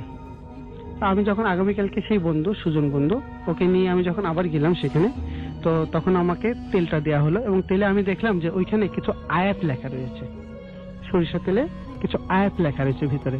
তো যখন আমি কারণটা জিজ্ঞাসা করলাম যে আমার বন্ধুর কাছে, সে প্রথম আমাকে বলতে চাইলো না, কারণ এই জাতীয় বিশেষ ঘটনা আসলে জিন বা পরীর বশ জাতীয় ঘটনা কেউ কাউকে সাধারণত বলে না আসলে। তো আমি তার কাছে মানে জোর করলাম, জিদ করলাম যে সুজন, তুমি যদি চাচার বিষয়ে কোনো কিছু জেনে থাকো আমার একটু বলো। তো বললো যে উনি একজন আনএডুকেটেড। যখন এই কথা বললো আমি একটু অবাক হয়ে গেলাম যে আনএডুকেটেড, তাহলে কি সুন্দর আয়াত লেখা, আয়াতটা আরবিতে লেখা, তো এই আয়াতটা কিভাবে লেখলো? তখন আমার একটা চিন্তা আসলো যে উনি একজন আনএডুকেটেড পারসন, তাহলে আয়াতটা কিভাবে আসলো?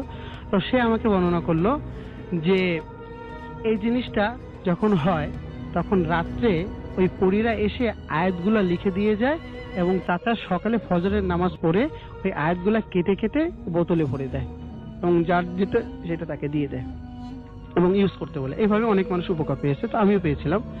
তো চাচার ঘটনা যখন জানতে চাই যে এই জিনিসটা উনি কিভাবে করে বা পরীকে কিভাবে আনলো, তো তখন সে আমাকে ছোট্ট একটা ঘটনা বলে। আমি এটা সংক্ষিপ্ত ভাবে বলতেছি আসলে যে চাচার নিজের গ্রাম হলো বরিশাল গ্রামে চাচা ছোটবেলা থেকে একটু দুষ্ট প্যাকেটের, একটু দুষ্ট স্বভাবের হতে উনি প্রায় রাত্রেই, অধিকাংশ রাত্রে ঘুরে ঘুরে বেড়াতেন, বাসায় রাত্রে লেট করে আসতেন। তো কোনো একদিন উনি দেখতে পারেন যে তার গ্রামে একটা দিঘি ছিল, দিঘিতে উপর থেকে আসমান থেকে কিছু মেয়ে আকৃতি পরী জাতীয়, পরে বর্ণনা পেয়েছে, পরীরা আসমান থেকে নেমে এসে ওই পুকুরে তারা তাদের গায়ে যে ওড়না জাতীয় ছিল ওইটা রেখে, সাদা ওড়না জাতীয় যেটা ছিল ওইটা রেখে তারা পুকুরে ওই দিঘিতে গোসল করা শুরু করলো। তো চাচা এই দৃশ্যটা যখন দেখতে পায় তখন সাহস করে চলে যায়, যে একটা পরীর ওই ওড়নাটা হাতে ধরলে অন্যান্য পরীরা যে যার মতো অবস্থান করে তারা চলে যায়, কিন্তু ওই পরীটা পানি থেকে বা জল থেকে উঠতে পারে না পারলে তাকে বলতে হচ্ছে যে তুমি এখান থেকে চলে যাও। পরীটা তখন বললো যে তুমি এখান থেকে চলে যাও, না হলে আমি তোমাকে মেরে ফেলবো। তো চাচা বললো যা হবার তাই হবে, কোনো সমস্যা নাই, কিন্তু আমি যাব না, এটা আমি দেব না। তখন সে বলল যে তুমি কি চাও? পরীটা বলল তুমি কি চাও? তো চাচা বলতেছেন যে আমি চাই আপনি আমার কাছে থাকবেন যে কোনো ভাবে। তো ওই যে কাপড়টা চাচা কি করলো, তার বাসায় নিজের বাসায় মাটির প্রায় 15 থেকে 20 ফিট মাটির নিচে কোনো একটা হাড়ির পাত্রে ওই কাপড়টা ওইখানে লুকিয়ে রাখছেন, যেটা এখনো পর্যন্ত সংরক্ষিত আছে। তো তারপর থেকে আমি কিছুটা স্বাভাবিক সুস্থ হওয়া শুরু করলাম। চাচার ওই নির্দেশ পরে আমি বিভিন্ন জায়গায় আরো গিয়েছিলাম মেডিসিনের জন্য। আর এখন রাসেল ভাই যেটা হয়, মোটামুটি আমি সুস্থ, কিন্তু পরিপূর্ণ সুস্থ না। এখন যেটা আমার সাথে ঘটে সেটা হলো, এটা আমার যারা রুমমেট তারা আমাকে বর্ণনা করে যে অনেক সময় আমি হঠাৎ করে রাতে উঠে যাই অনেক সময় আসনে বসে পড়ে বিভিন্ন ধরনের কি জিনিস জাতীয় আমি পড়তে শুরু করি।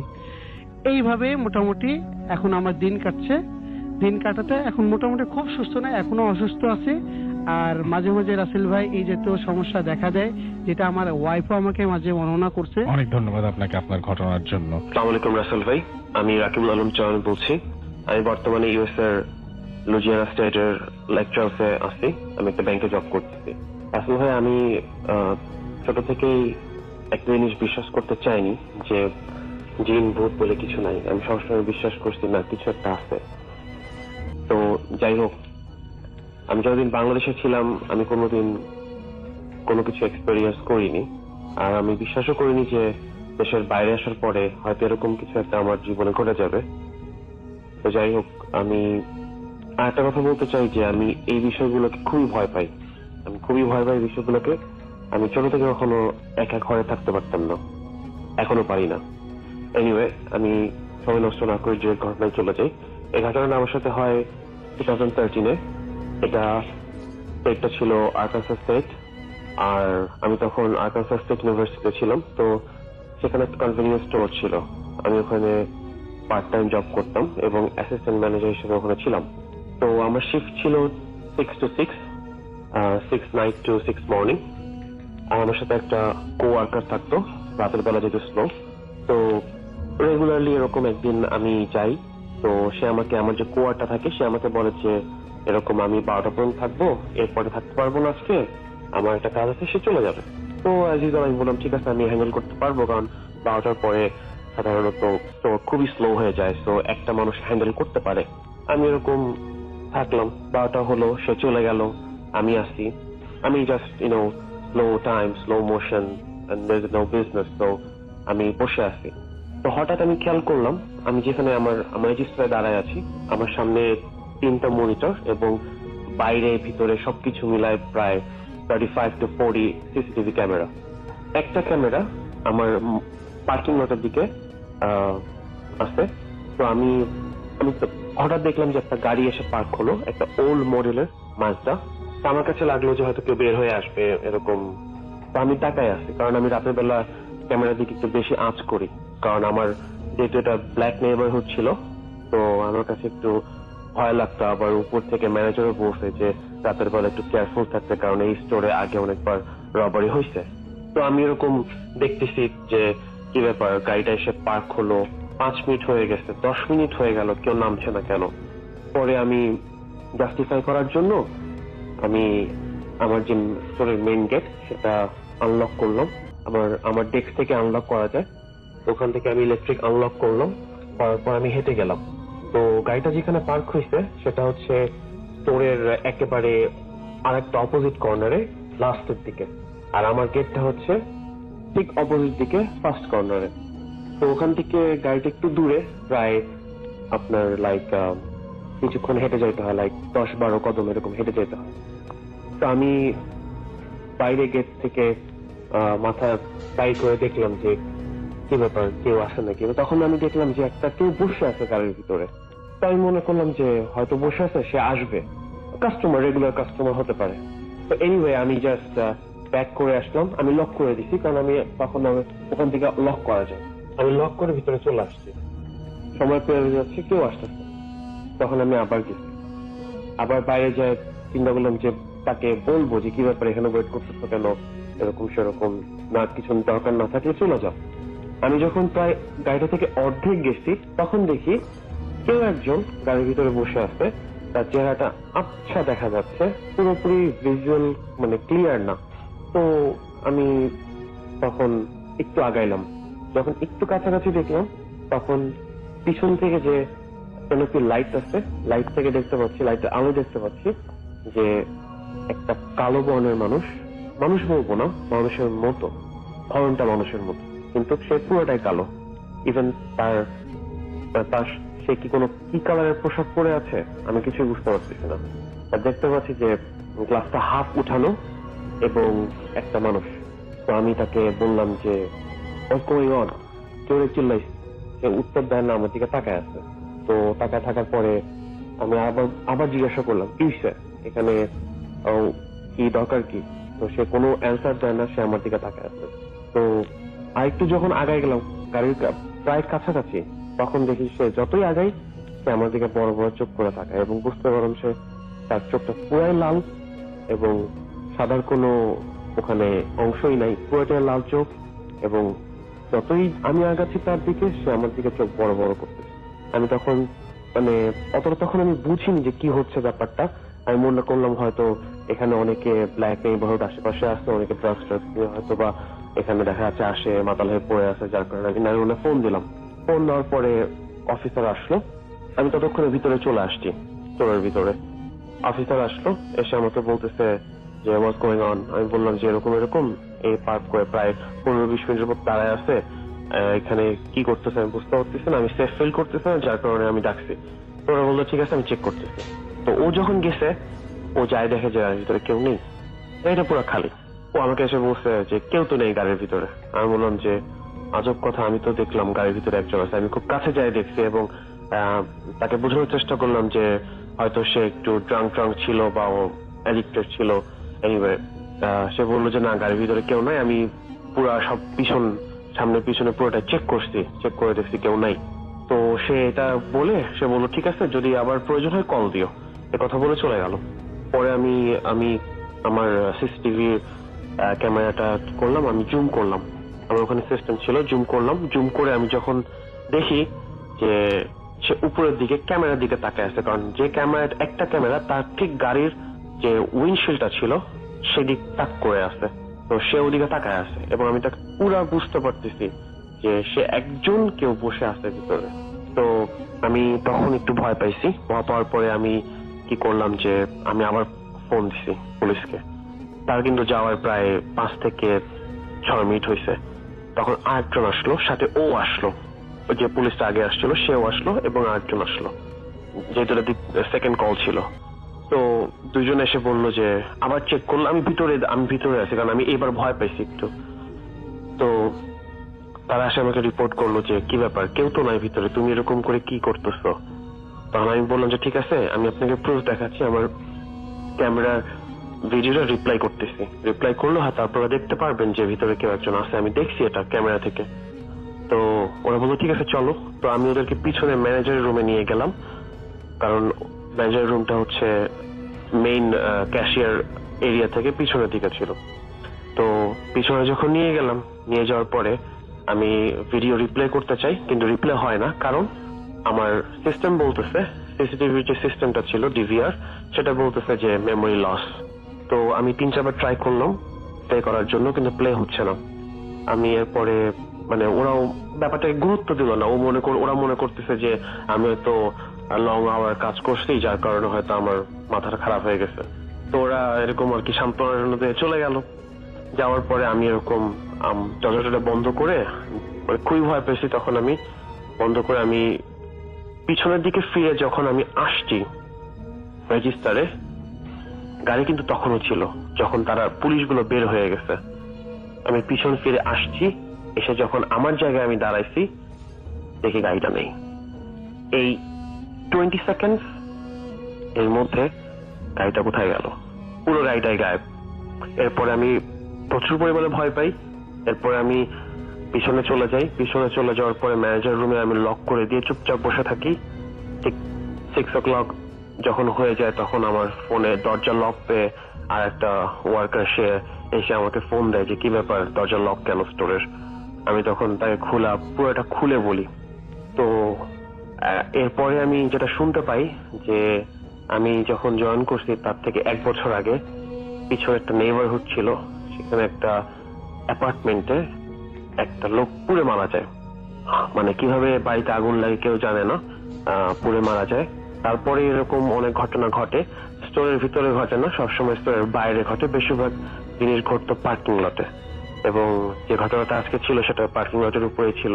এবং আমি আজও পর্যন্ত ডিসকভার করতে পারিনি যে কিভাবে আমি দেখলাম, কিন্তু যে অফিসার গুলো আসছিল তারা কিছুই দেখেনি। তারা ভিতরে চেক করছে কেউ নাই, কিন্তু গাড়িটা লক ছিল। তারা বাইরে থেকে চেক করছে কাছে যে কেউ নাই, আর আমি যত কাছে যাই ততই দেখি কেউ না কেউ একজন বসে আছে ভিতরে। এনিওয়ে এরপরে আমি আর ওখানে কোনো এক্সপেরিয়েন্স আমার হয়নি, কারণ আমি রাতে কাজ করা ছেড়ে দিয়েছিলাম। আমি সকাল থেকে কাজ করতাম। তারপরে থ্যাংক ইউ রাসেল ভাইয়া আমার স্টোরিটা শোনার জন্য। Thank you very much. Good afternoon, সবাইকে জানাচ্ছি শুভেচ্ছা। আমি এখন যে ঘটনাটা শেয়ার করবো সেটা ছিল 2007-এ ঘটে যাওয়া আমার লাইফ একটা এক্সপেরিয়েন্স। তখন আমি স্টুডেন্ট ছিলাম এখানে, খুব পার্সোনাল রিজনে আমি আমার নামটা বলছি না। আমি ব্যাক ইন 2007 ইউনিভার্সিটি ব্রেকে আমরা 5 ফ্রেন্ড মিলে আমরা নিউক্যাসল বেড়াতে যাই। সামার টাইম ছিল, নাইস ওয়েদার, সো নিউক্যাসল বেড়াতে যাচ্ছি because it's one of the This is called the party city in the UK. So আমরা সারা ট্রাভেল করে গিয়েছি আসলে। তো দিনের বেলা আমরা একটা ইউরো হোস্টেল নামে একটা লজ আছে বেসিকলি, যেখানে আমরা একটা ফ্ল্যাট ভাড়া করি। সেটা ছিল ইউনিভার্সিটি অ্যাকোমোডেশন, বিকজ সামার টাইমে সব স্টুডেন্টরা চলে যায়, তখন এইগুলা রেন্ট আউট করে ওরা। তো আমরা একটা ফ্ল্যাট নিলাম, এখানে 5টা বেডরুম ছিল, একটা kitchen and couple of toilets. So it was very good. তো আমরা যে ওখানে প্রথমে খাওয়া দাওয়া করে ঘুম দিই, ঘুম দেওয়ার পরে বিকালে উঠি। বিকালে উঠে আমরা ভাবলাম যে আচ্ছা এখানে তো কিচেন টিচেন আছে, তো আমরা বাইরে না খেয়ে আমরা নিজেরাই রান্না করি, it's can be fun in the kitchen. তো আমরা রান্না করছি। বেসিকলি রান্না করার আগে আমরা ঘুম থেকে উঠে বাইরে যাই ফর কাপল অফ আওয়ার্স, আমরা ঘোরাঘুরি করে চলে আসছি। তখন আমরা রান্না শুরু করছি। যখন রান্না করতেছি তখন আমার একটা ফ্রেন্ড ছিল, মানে আমি বলি এখানে আমার ফ্রেন্ড গুলা ছিল হায়দার, ফয়সাল, আমি, মামুন।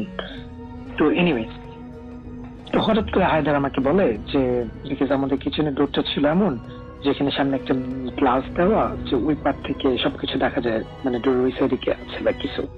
এটা একটা করিডোরের এক পাশে ছিল কিচেন, আর অন্য সাইডে ছিল 5টা room basically lying next to each other.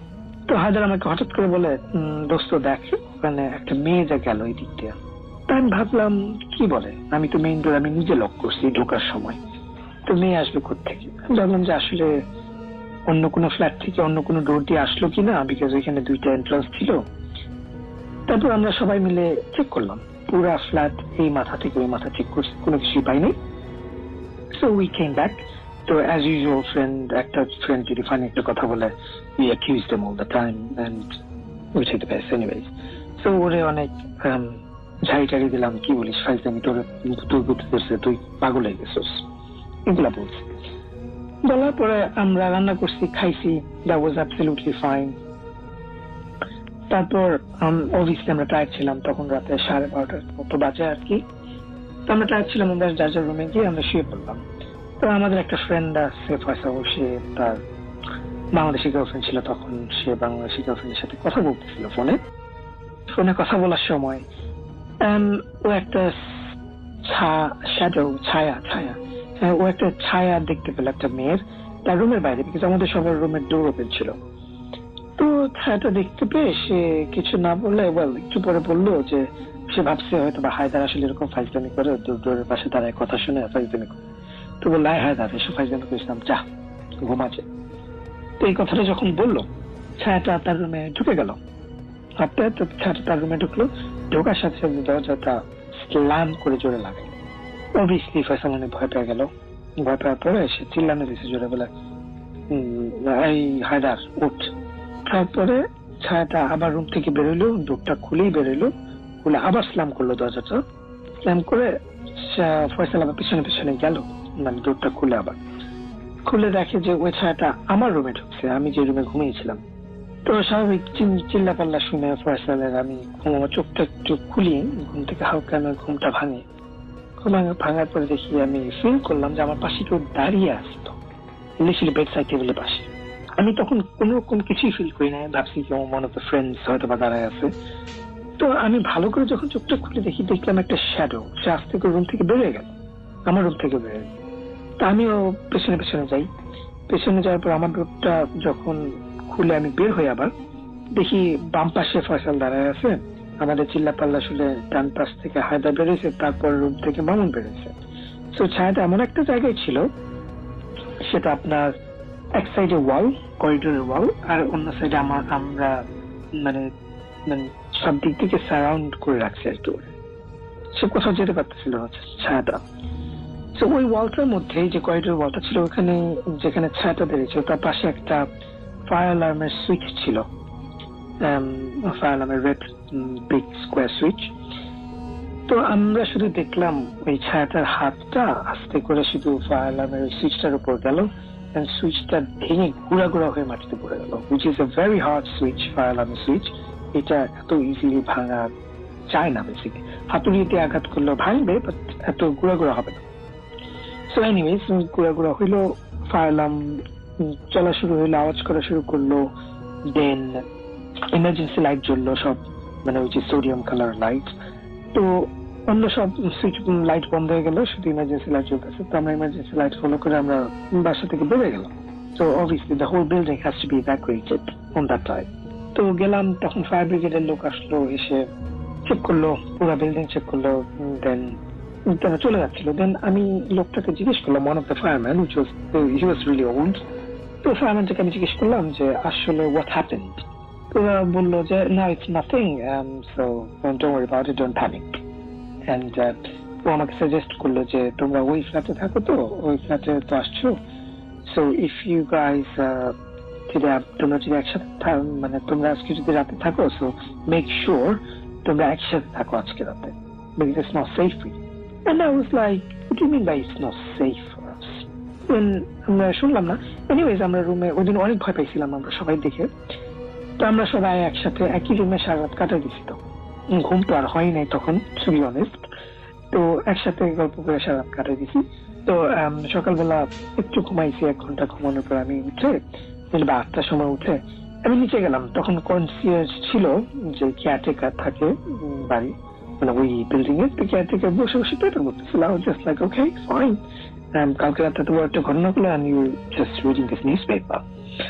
Then আমি তাকে জিজ্ঞেস করলাম what exactly happened last night. তখন সে আমাকে বললো কি, এক্সপ্লেন করা শুরু করলো, well 4 years ago এখানে একটা মেয়ে মার্ডার হয়েছিল, and she was raped by about 8 people in that flat, and she was brutally murdered on that night. So, and ওই নাইটে basically ওই সবগুলো রেপিস্টকে ধরা হয়েছে, and the punishment দেওয়া হয়েছে about 14 years or like 11 years jail or something. Anyway, তো তারপর থেকে মানে 4 years পর থেকে every year same time রাতের বেলা ওইখানে ফায়ার অ্যালার্ম বাজে, ওইখানে বিভিন্ন আওয়াজ শোনা যায় ওই সেম ডেটেই। তো আনফর্চুনেটলি আমরা যে ডেটে ছিলাম ওটা ছিল সেই ডে। এই কথা শোনার পর আমি তো আর বেসিক্যালি গায়ের রক্ত পানি হয়ে গেছিল আমার। তা আমি এত ভয় পাইছিলাম, তো আমি ওখানে আমরা আর থাকি নাই। তো আমি এসে বলছি সবাইকে, চলো দোস্ত সবাই আমরা লন্ডন প্যাক করি, Newcastle is not for us, so this is what exactly happened. তখন আমরা আসলে মোটামুটি তাড়াহুড়া করে বাসের টিকিট আমরা চলে আসি। তো আর এরপরে আমি আর যাই না, কিন্তু নিউক্যাসল এমনিতেই নিউক্যাসলের একটা বদনাম আছে, যেটা হচ্ছে নিউক্যাসল হচ্ছে পার্টি সিটি প্লাস এটা হচ্ছে অনেক স্কেরি একটা সিটি। এখানে আগে অনেক প্রবলেম হইতো, মানে গোস্টের স্পিরিচুয়াল অনেক কিছু প্রবলেম হইতো। সেই জন্য এঞ্জেল অফ নর্থ বানাইছে, উইচ ইজ নিউক্যাসলে ঢোকার সামনেই রাস্তার পাশে 300 টন অফ রোস্টেড মেটাল দিয়ে, রোস্টেড আয়রন দিয়ে বেসিক্যালি এটা বানানো হয়েছে, বিকজ অফ আগের প্রিস্টরা মনে করতো it protects the whole city, because roasted metal দেখলে নাকি evil spirit ভয় পায় বা something. Anyways, this was my story. I'm not sure if that's scary or not, but I hope you're gonna like it, though I'm not a very good speaker. You obviously আপনারা বুঝতে পারতেছেন by the sound of my voice, which is very husky, and I do apologize for it. Thank you very much. Thank you. Assalamu alaikum. Kuta family সবাইকে জানাচ্ছি শুভেচ্ছা। রাসেল ভাই, hello. আমি যে ঘটনাটি বলতে যাচ্ছি, দ্য মোস্ট রিসেন্ট ঘটনা আমার লাইফে এই ইয়ারেই, বাংলা নববর্ষের দিন। আমরা আসলে আমি আমার ব্যাপারে কিছু বলি। আমি এখানে গত 10 বছরের উপরে হবে আমি আছি, এন্ড আমি অনেক কিছু এক্সপিরিয়েন্স করছি আসলে। তো এটা এই ঘটনাটা ছিল লাস্ট এক্সপিরিয়েন্স আমার কয়েক মাস আগেই। ঘটনার ব্যাকগ্রাউন্ড হচ্ছে, আমি ম্যানচেস্টার যাওয়ার কথা ছিল সেদিন রাতে, আমি গিয়েছিও, তো আমরা যেদিন পার্টি করি বাঙালি আমাদের নববর্ষের পার্টি করছি কাপড় বাসায়, তো ফ্রেন্ডস এন্ড ফ্যামিলি মিলে আমরা পার্টিটা করছি।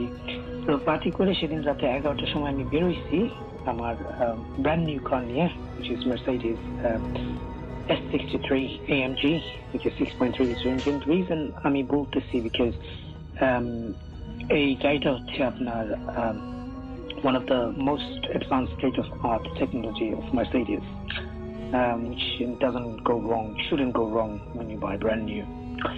যাই হোক, আমি আমার ওই গাড়ি নিয়ে বেরোইছি। let me tell you, Manchester যাওয়ার জন্য আমার বাসা থেকে প্রথমে A46 মোটরে নিতে হয়, তারপর M11, M25, M1, M6 and at the end M56. তো আমি বেরোয় যখন A46 দিয়ে যাচ্ছি, it was fine, everything is good, my car was okay, I checked it out before আমি বাসা থেকে বেরোই। তারপর M11 এ যে যখন M25 এ এক্সিটটা নিব, তখন দেখি যে এক্সিট বন্ধ, ওখানে ডাইভার্টেড ট্রাফিক দিয়ে M11 ফলো করতে পারতেছে। তো আমি তাই করলাম, but it was bit strange যে আমাদের মেসেজের নেভিগেশনে এটা বলে না যে দিস রোড ইজ ক্লোজড। তো এটা সাধারণত হয় না, because if you buy a brand new car, they always tell you which road is closed, which road is not on the dashboard. যাই হোক, আমি M11 ধরে গেলাম। অনেক দূর যাওয়ার পরে আমাকে ডাইভার্ট করলো A14 A, which is one of আমাদের the longest motorway in the UK, যেটা লন্ডন থেকে লিডস হয়ে শেফিল্ড হয়ে ডাইরেক্ট এডিনবরা যায়, which is in Glasgow, Scotland. Well, not Glasgow, Scotland, Edinburgh. যাই হোক, আমি ফলো করতেছি। A14 হচ্ছে 2 লেনের রাস্তা, which is really old and slow. I mean, slow moving cars যায় ওখানে। তো রাতের বেলা সাডেনলি এখানে লরি থাকার কথা ছিল, বাট মানে আনফর্চুনেটলি এখানে কোনো গাড়ি ছিল না। ফর অ্যাবাউট 30 minutes আমি ড্রাইভ করছি 70 miles speed per hour, and I was in cruise control, so I was proper relaxed. তারপর আমি যেতে যেতে স্বভাবত কারণে আমি অনেক খাওয়া দাওয়া করছিলাম ওই পার্টিতে, তাই পানিও খাইছি অনেক বেশি, so I had to P. তো ওখানে কোনো সার্ভিস ছিল না, তো আমি হার্ট শোল্ডারে স্টপ করি প্রথমে। অনেক দূর যাওয়ার পরে হার্ট শোল্ডারে স্টপ করে দেখলাম কোনো গাড়ি ছিল না আসলে রাস্তায়। তো একটা ওভারলেইং ব্রিজের নিচে আমি গাড়িটা থামাই। থামানোর পরে আমি আমার বিজনেস করে আসার পরে, তো যখন আমি টেকনিশিয়ানে আমার কিটা দেওয়ার পরে যখন স্টার্ট বাটন চাপ দিছি, গাড়িটা স্টার্ট হচ্ছিল না for some reason. I tried again, তারপর স্টার্ট হচ্ছিল না। দেন আমি আমার চোখ আসলো ড্যাশবোর্ডে, ওখানে রেড কালার দিয়ে লেখা outside temperature is 21 degree and inside temperature is -6, which was really shocking for me because at the summer time ছিল তখন, and বাইরে রাতের বেলা 21 to 25 degrees ওঠানামা করে, which is not bad, but গাড়ির ভেতরে 6 degree, which is really strange. যাই হোক, I was feeling cold as well. তারপর আমি আবার ট্রাই করি ইঞ্জিনটা স্টার্ট করার, আবার স্টার্ট বাটনে প্রেস করার পরে লেখা আসলো the car is too cold, the radiator is too cold to start. I was scared, to be honest with you. I was proper scared. And then আমি হেল্পের জন্য ফোনটা উঠাই যে দেখি ফোন করে ব্রেকডাউনে ফোন দেওয়া যায় কিনা। ফোনটা দেখি যে ফোনে কোনো বার নাই, কোনো সার্ভিস নাই। And it's really funny যে ইংল্যান্ডের মতো জায়গায় কোথাও নেটওয়ার্ক নাই, বাংলাদেশ নেটওয়ার্ক সার্ভিস এনিওয়েজ কোথাও নেটওয়ার্ক নাই। তো I was freaked out proper. তো আমি ওখানে বসেছিলাম কতক্ষণ, বসে থেকে আবার স্টার্ট ট্রাই করছি, স্টার্ট হলোই না। তারপর একজন স্মোকারের জন্য স্ট্রেসফুল হইলে যা হয় আর কি, স্ট্রেস লেভেল হাই হইলে আমি একটা সিগারেট ধরাই। You know what the funny thing is, যখন আমি সিগারেট ধরানোর জন্য সিগারেট লাইটারটা অন করলাম, সিগারেটটা ধরাইলাম, স্ট্রেট দেখি আমার ড্যাশবোর্ডে বলতেছে inside temperature is 19 degree. So I was kind of shocked যে কি হলো, বুঝতে পারতেছিলাম না আশেপাশে। তা কোনো গাড়িও যাচ্ছিল না যে আমি হেল্পের জন্য ট্রাই করবো, আর তুমি অনেক হেল্প কেউ করবেও না এখানে। তো এখানে অ্যাবাউট 20 মিনিটস আমি এখানে দাঁড়াইছিলাম সেম স্পটেই। তো আমি আবার ইঞ্জিন স্টার্ট করলাম, অ্যাজ লং অ্যাজ আমি দেখছি 19 ডিগ্রি। তো ইঞ্জিনটা স্টার্ট হয়ে গেল, which was really funny. Start হয়ে তখন আমি যখন গাড়িটা টানা শুরু করলাম, I was in the same speed, no problem with the car. আমি তখন একটু সামনে যে about আরো 20 minutes ড্রাইভ করার পরে আমি একটা সার্ভিস পেলাম। সার্ভিস দিয়ে ভাবলাম যাচ্ছে আমি হয়তো বা টায়ার্ড ছিলাম, সেজন্য হ্যালোসিনেট হয়েছে অথবা গাড়ির কোনো প্রবলেম ছিল, so let's have a coffee. তো কফিটা নিয়ে যখন আমি আমার কারে ব্যাক করলাম আবার, তখন একটা মেসেজ আমার ড্যাশবোর্ডে আসলো। I was surprised by seeing this, যেটা ছিল ওয়েলকাম টু ইংল্যান্ড। অ্যান্ড এই মেসেজটা ড্যাশবোর্ডে আসে তখনই যখন আপনার গাড়ি ইংল্যান্ড থেকে বাইরে যায়, মানে ইউরোপের যে কোনো দেশে যায় অথবা ইউরোপ থেকে গাড়িটা বাইরে যায়। তো আমি শক ছিলাম, তো কিছু বলি নাই, মানে আমি কিছু চিন্তা করতে পারি নাই। আর তখন আমি ইনফরমেশন বাটনে চাপ দেওয়ার পরে দেখি যে দ্য লাস্ট লগ ওইখানে লেখা the car was in Tehran, which is in Iran. Also, it was 20 minutes. It was there on an immobilizer, basically tracking device. সে বলতেছে যে 20 minutes আগে এটা ইংল্যান্ডে আসছে, and the car was in Tehran. So আমি ভাবছি এটা obviously একটা server software glitch or whatever. তো আমি যাই 300 miles extra drive করে ম্যানচেস্টার যাই, which is Manchester এখান থেকে about 195 miles. দেন আমি আমার ফ্রেন্ডের পিক আপ করি, দেন নো প্রবলেমস, আমি বাসায় চলে আসি। পরের দিন রাতে বাসায় চলে এসে আমি দেন মার্সিডিজকে ফোন দিই। ফোন দেওয়ার পরে মার্সিডিজ আমাকে বলে কি, okay well give us about 5 days, we will actually check it out. And তারা যতটুকু আমাকে ইমেল করলো, ইমেলে বলা আছে যে the car was in Tehran for about on that day for 8 minutes. I got freaked out again. তখন আমি আবার মার্সিডিজকে ফোন দিই ওই লেটারটা পাওয়ার পরে 5 দিন পরে। আমি বলছি হাউ দ্যাট ইট পসিবল? তখন ওই লোকটা আমাকে ওই পাশ থেকে বলে কি, well this is not possible definitely, because এখানে হইতে পারে যে গভর্নমেন্ট স্যাটেলাইট লিঙ্কে যে কোনো প্রবলেম অথবা সফটওয়্যার কোনো গ্লিচ ছিল, তো ওরা তখন গ্লিচটা খুঁজে পায় নাই। সো আমি তো বলছি আচ্ছা when you find out can you let me know? They said okay, definitely they will let me know by writing me a letter. তো অ্যাকচুয়ালি আমি যখন এই ঘটনাটা রাসেল ভাইকে পাঠাই, that was about 2 weeks before ঈদে, তো তখনও আমার কাছে সেই লেটারটা আসে নাই। দীর্ঘ অনেকদিন পরে লিটারালি আমি এই উইকে সেই লেটারটা পেয়েছি। লেটারের মধ্যে লেখা আছে there wasn't any software glitch and government to satellite use করে নাই যে ওদের ট্র্যাকিং ডিভাইস ডিসেবল হবে, so nothing to, so they are definitely sure the car was in Tehran for 8 minutes and they were asking me question, how did you travel? And আমি আবার phone দিই, phone দেওয়ার পরে I was okay, I said to them that listen, this is not possible because I was on that day, obviously you tracked it out, I was in Manchester. আমার ঘটনাটা আমি জানি না মানে কি হয়েছে বা কি হইতে যাচ্ছিল সেদিন, but I was pretty scared. And এটা ছিল আমার experience, to be honest. Thank you very much. Dear listener, এই এপিসোডটি আপনাদের মাঝে কেমন লাগলো তা অবশ্যই কমেন্ট সেকশনে জানিয়ে দেবেন।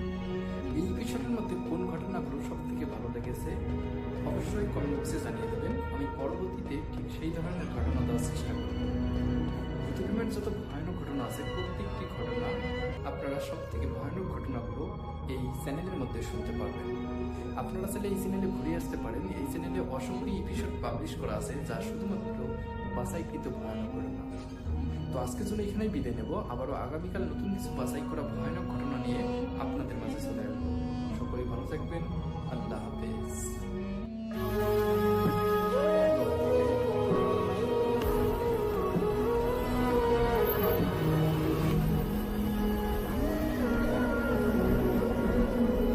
আসসালামু আলাইকুম প্রিয় লিসেনার্স, আশা করছি আপনারা সবাই ভালো আছেন এবং ভালো সাথেই আছেন।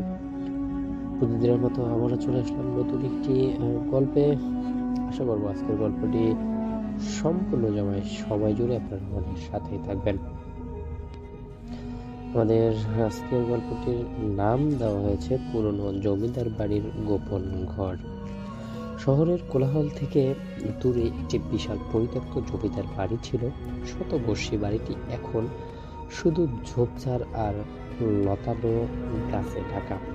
স্থানীয়রা বলতো বাড়ির ভিতরে নাকি জমিদার পরিবারের এক বধূর অভিশাপ লুকিয়ে আছে, যাকে বিনা দোষে হত্যা করা হয়েছিল।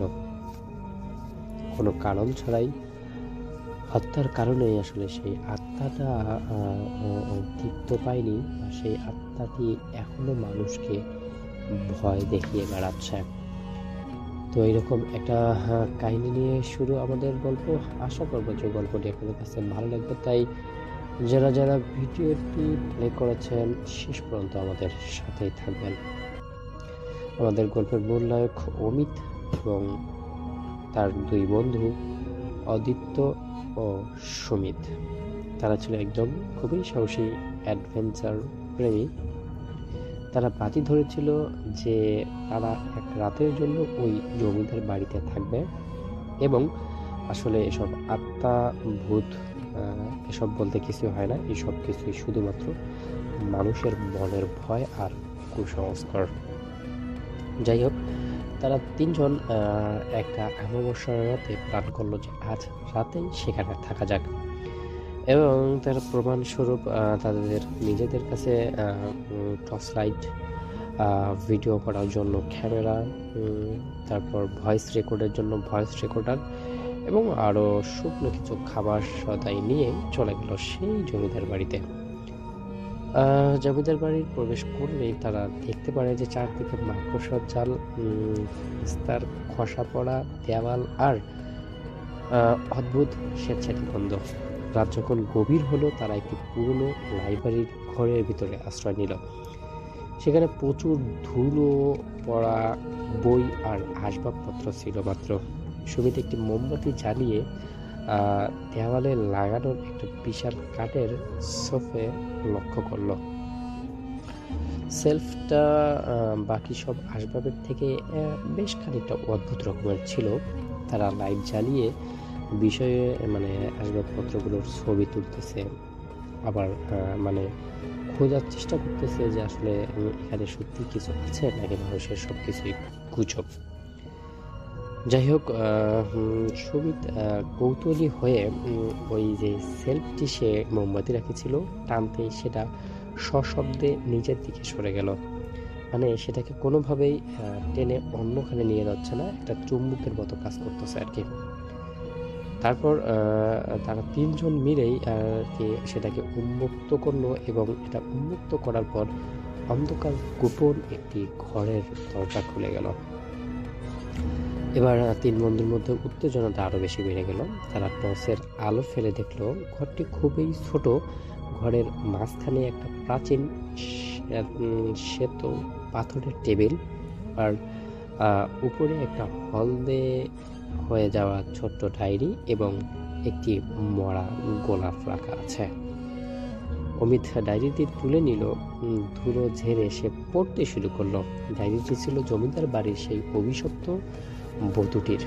পাতার শেষ পাতায় কাপা হাতের লেখা ছিল, তারা আমাকে মিথ্যা অপবাদ দিয়েছে, আমার কোনো দোষ নেই।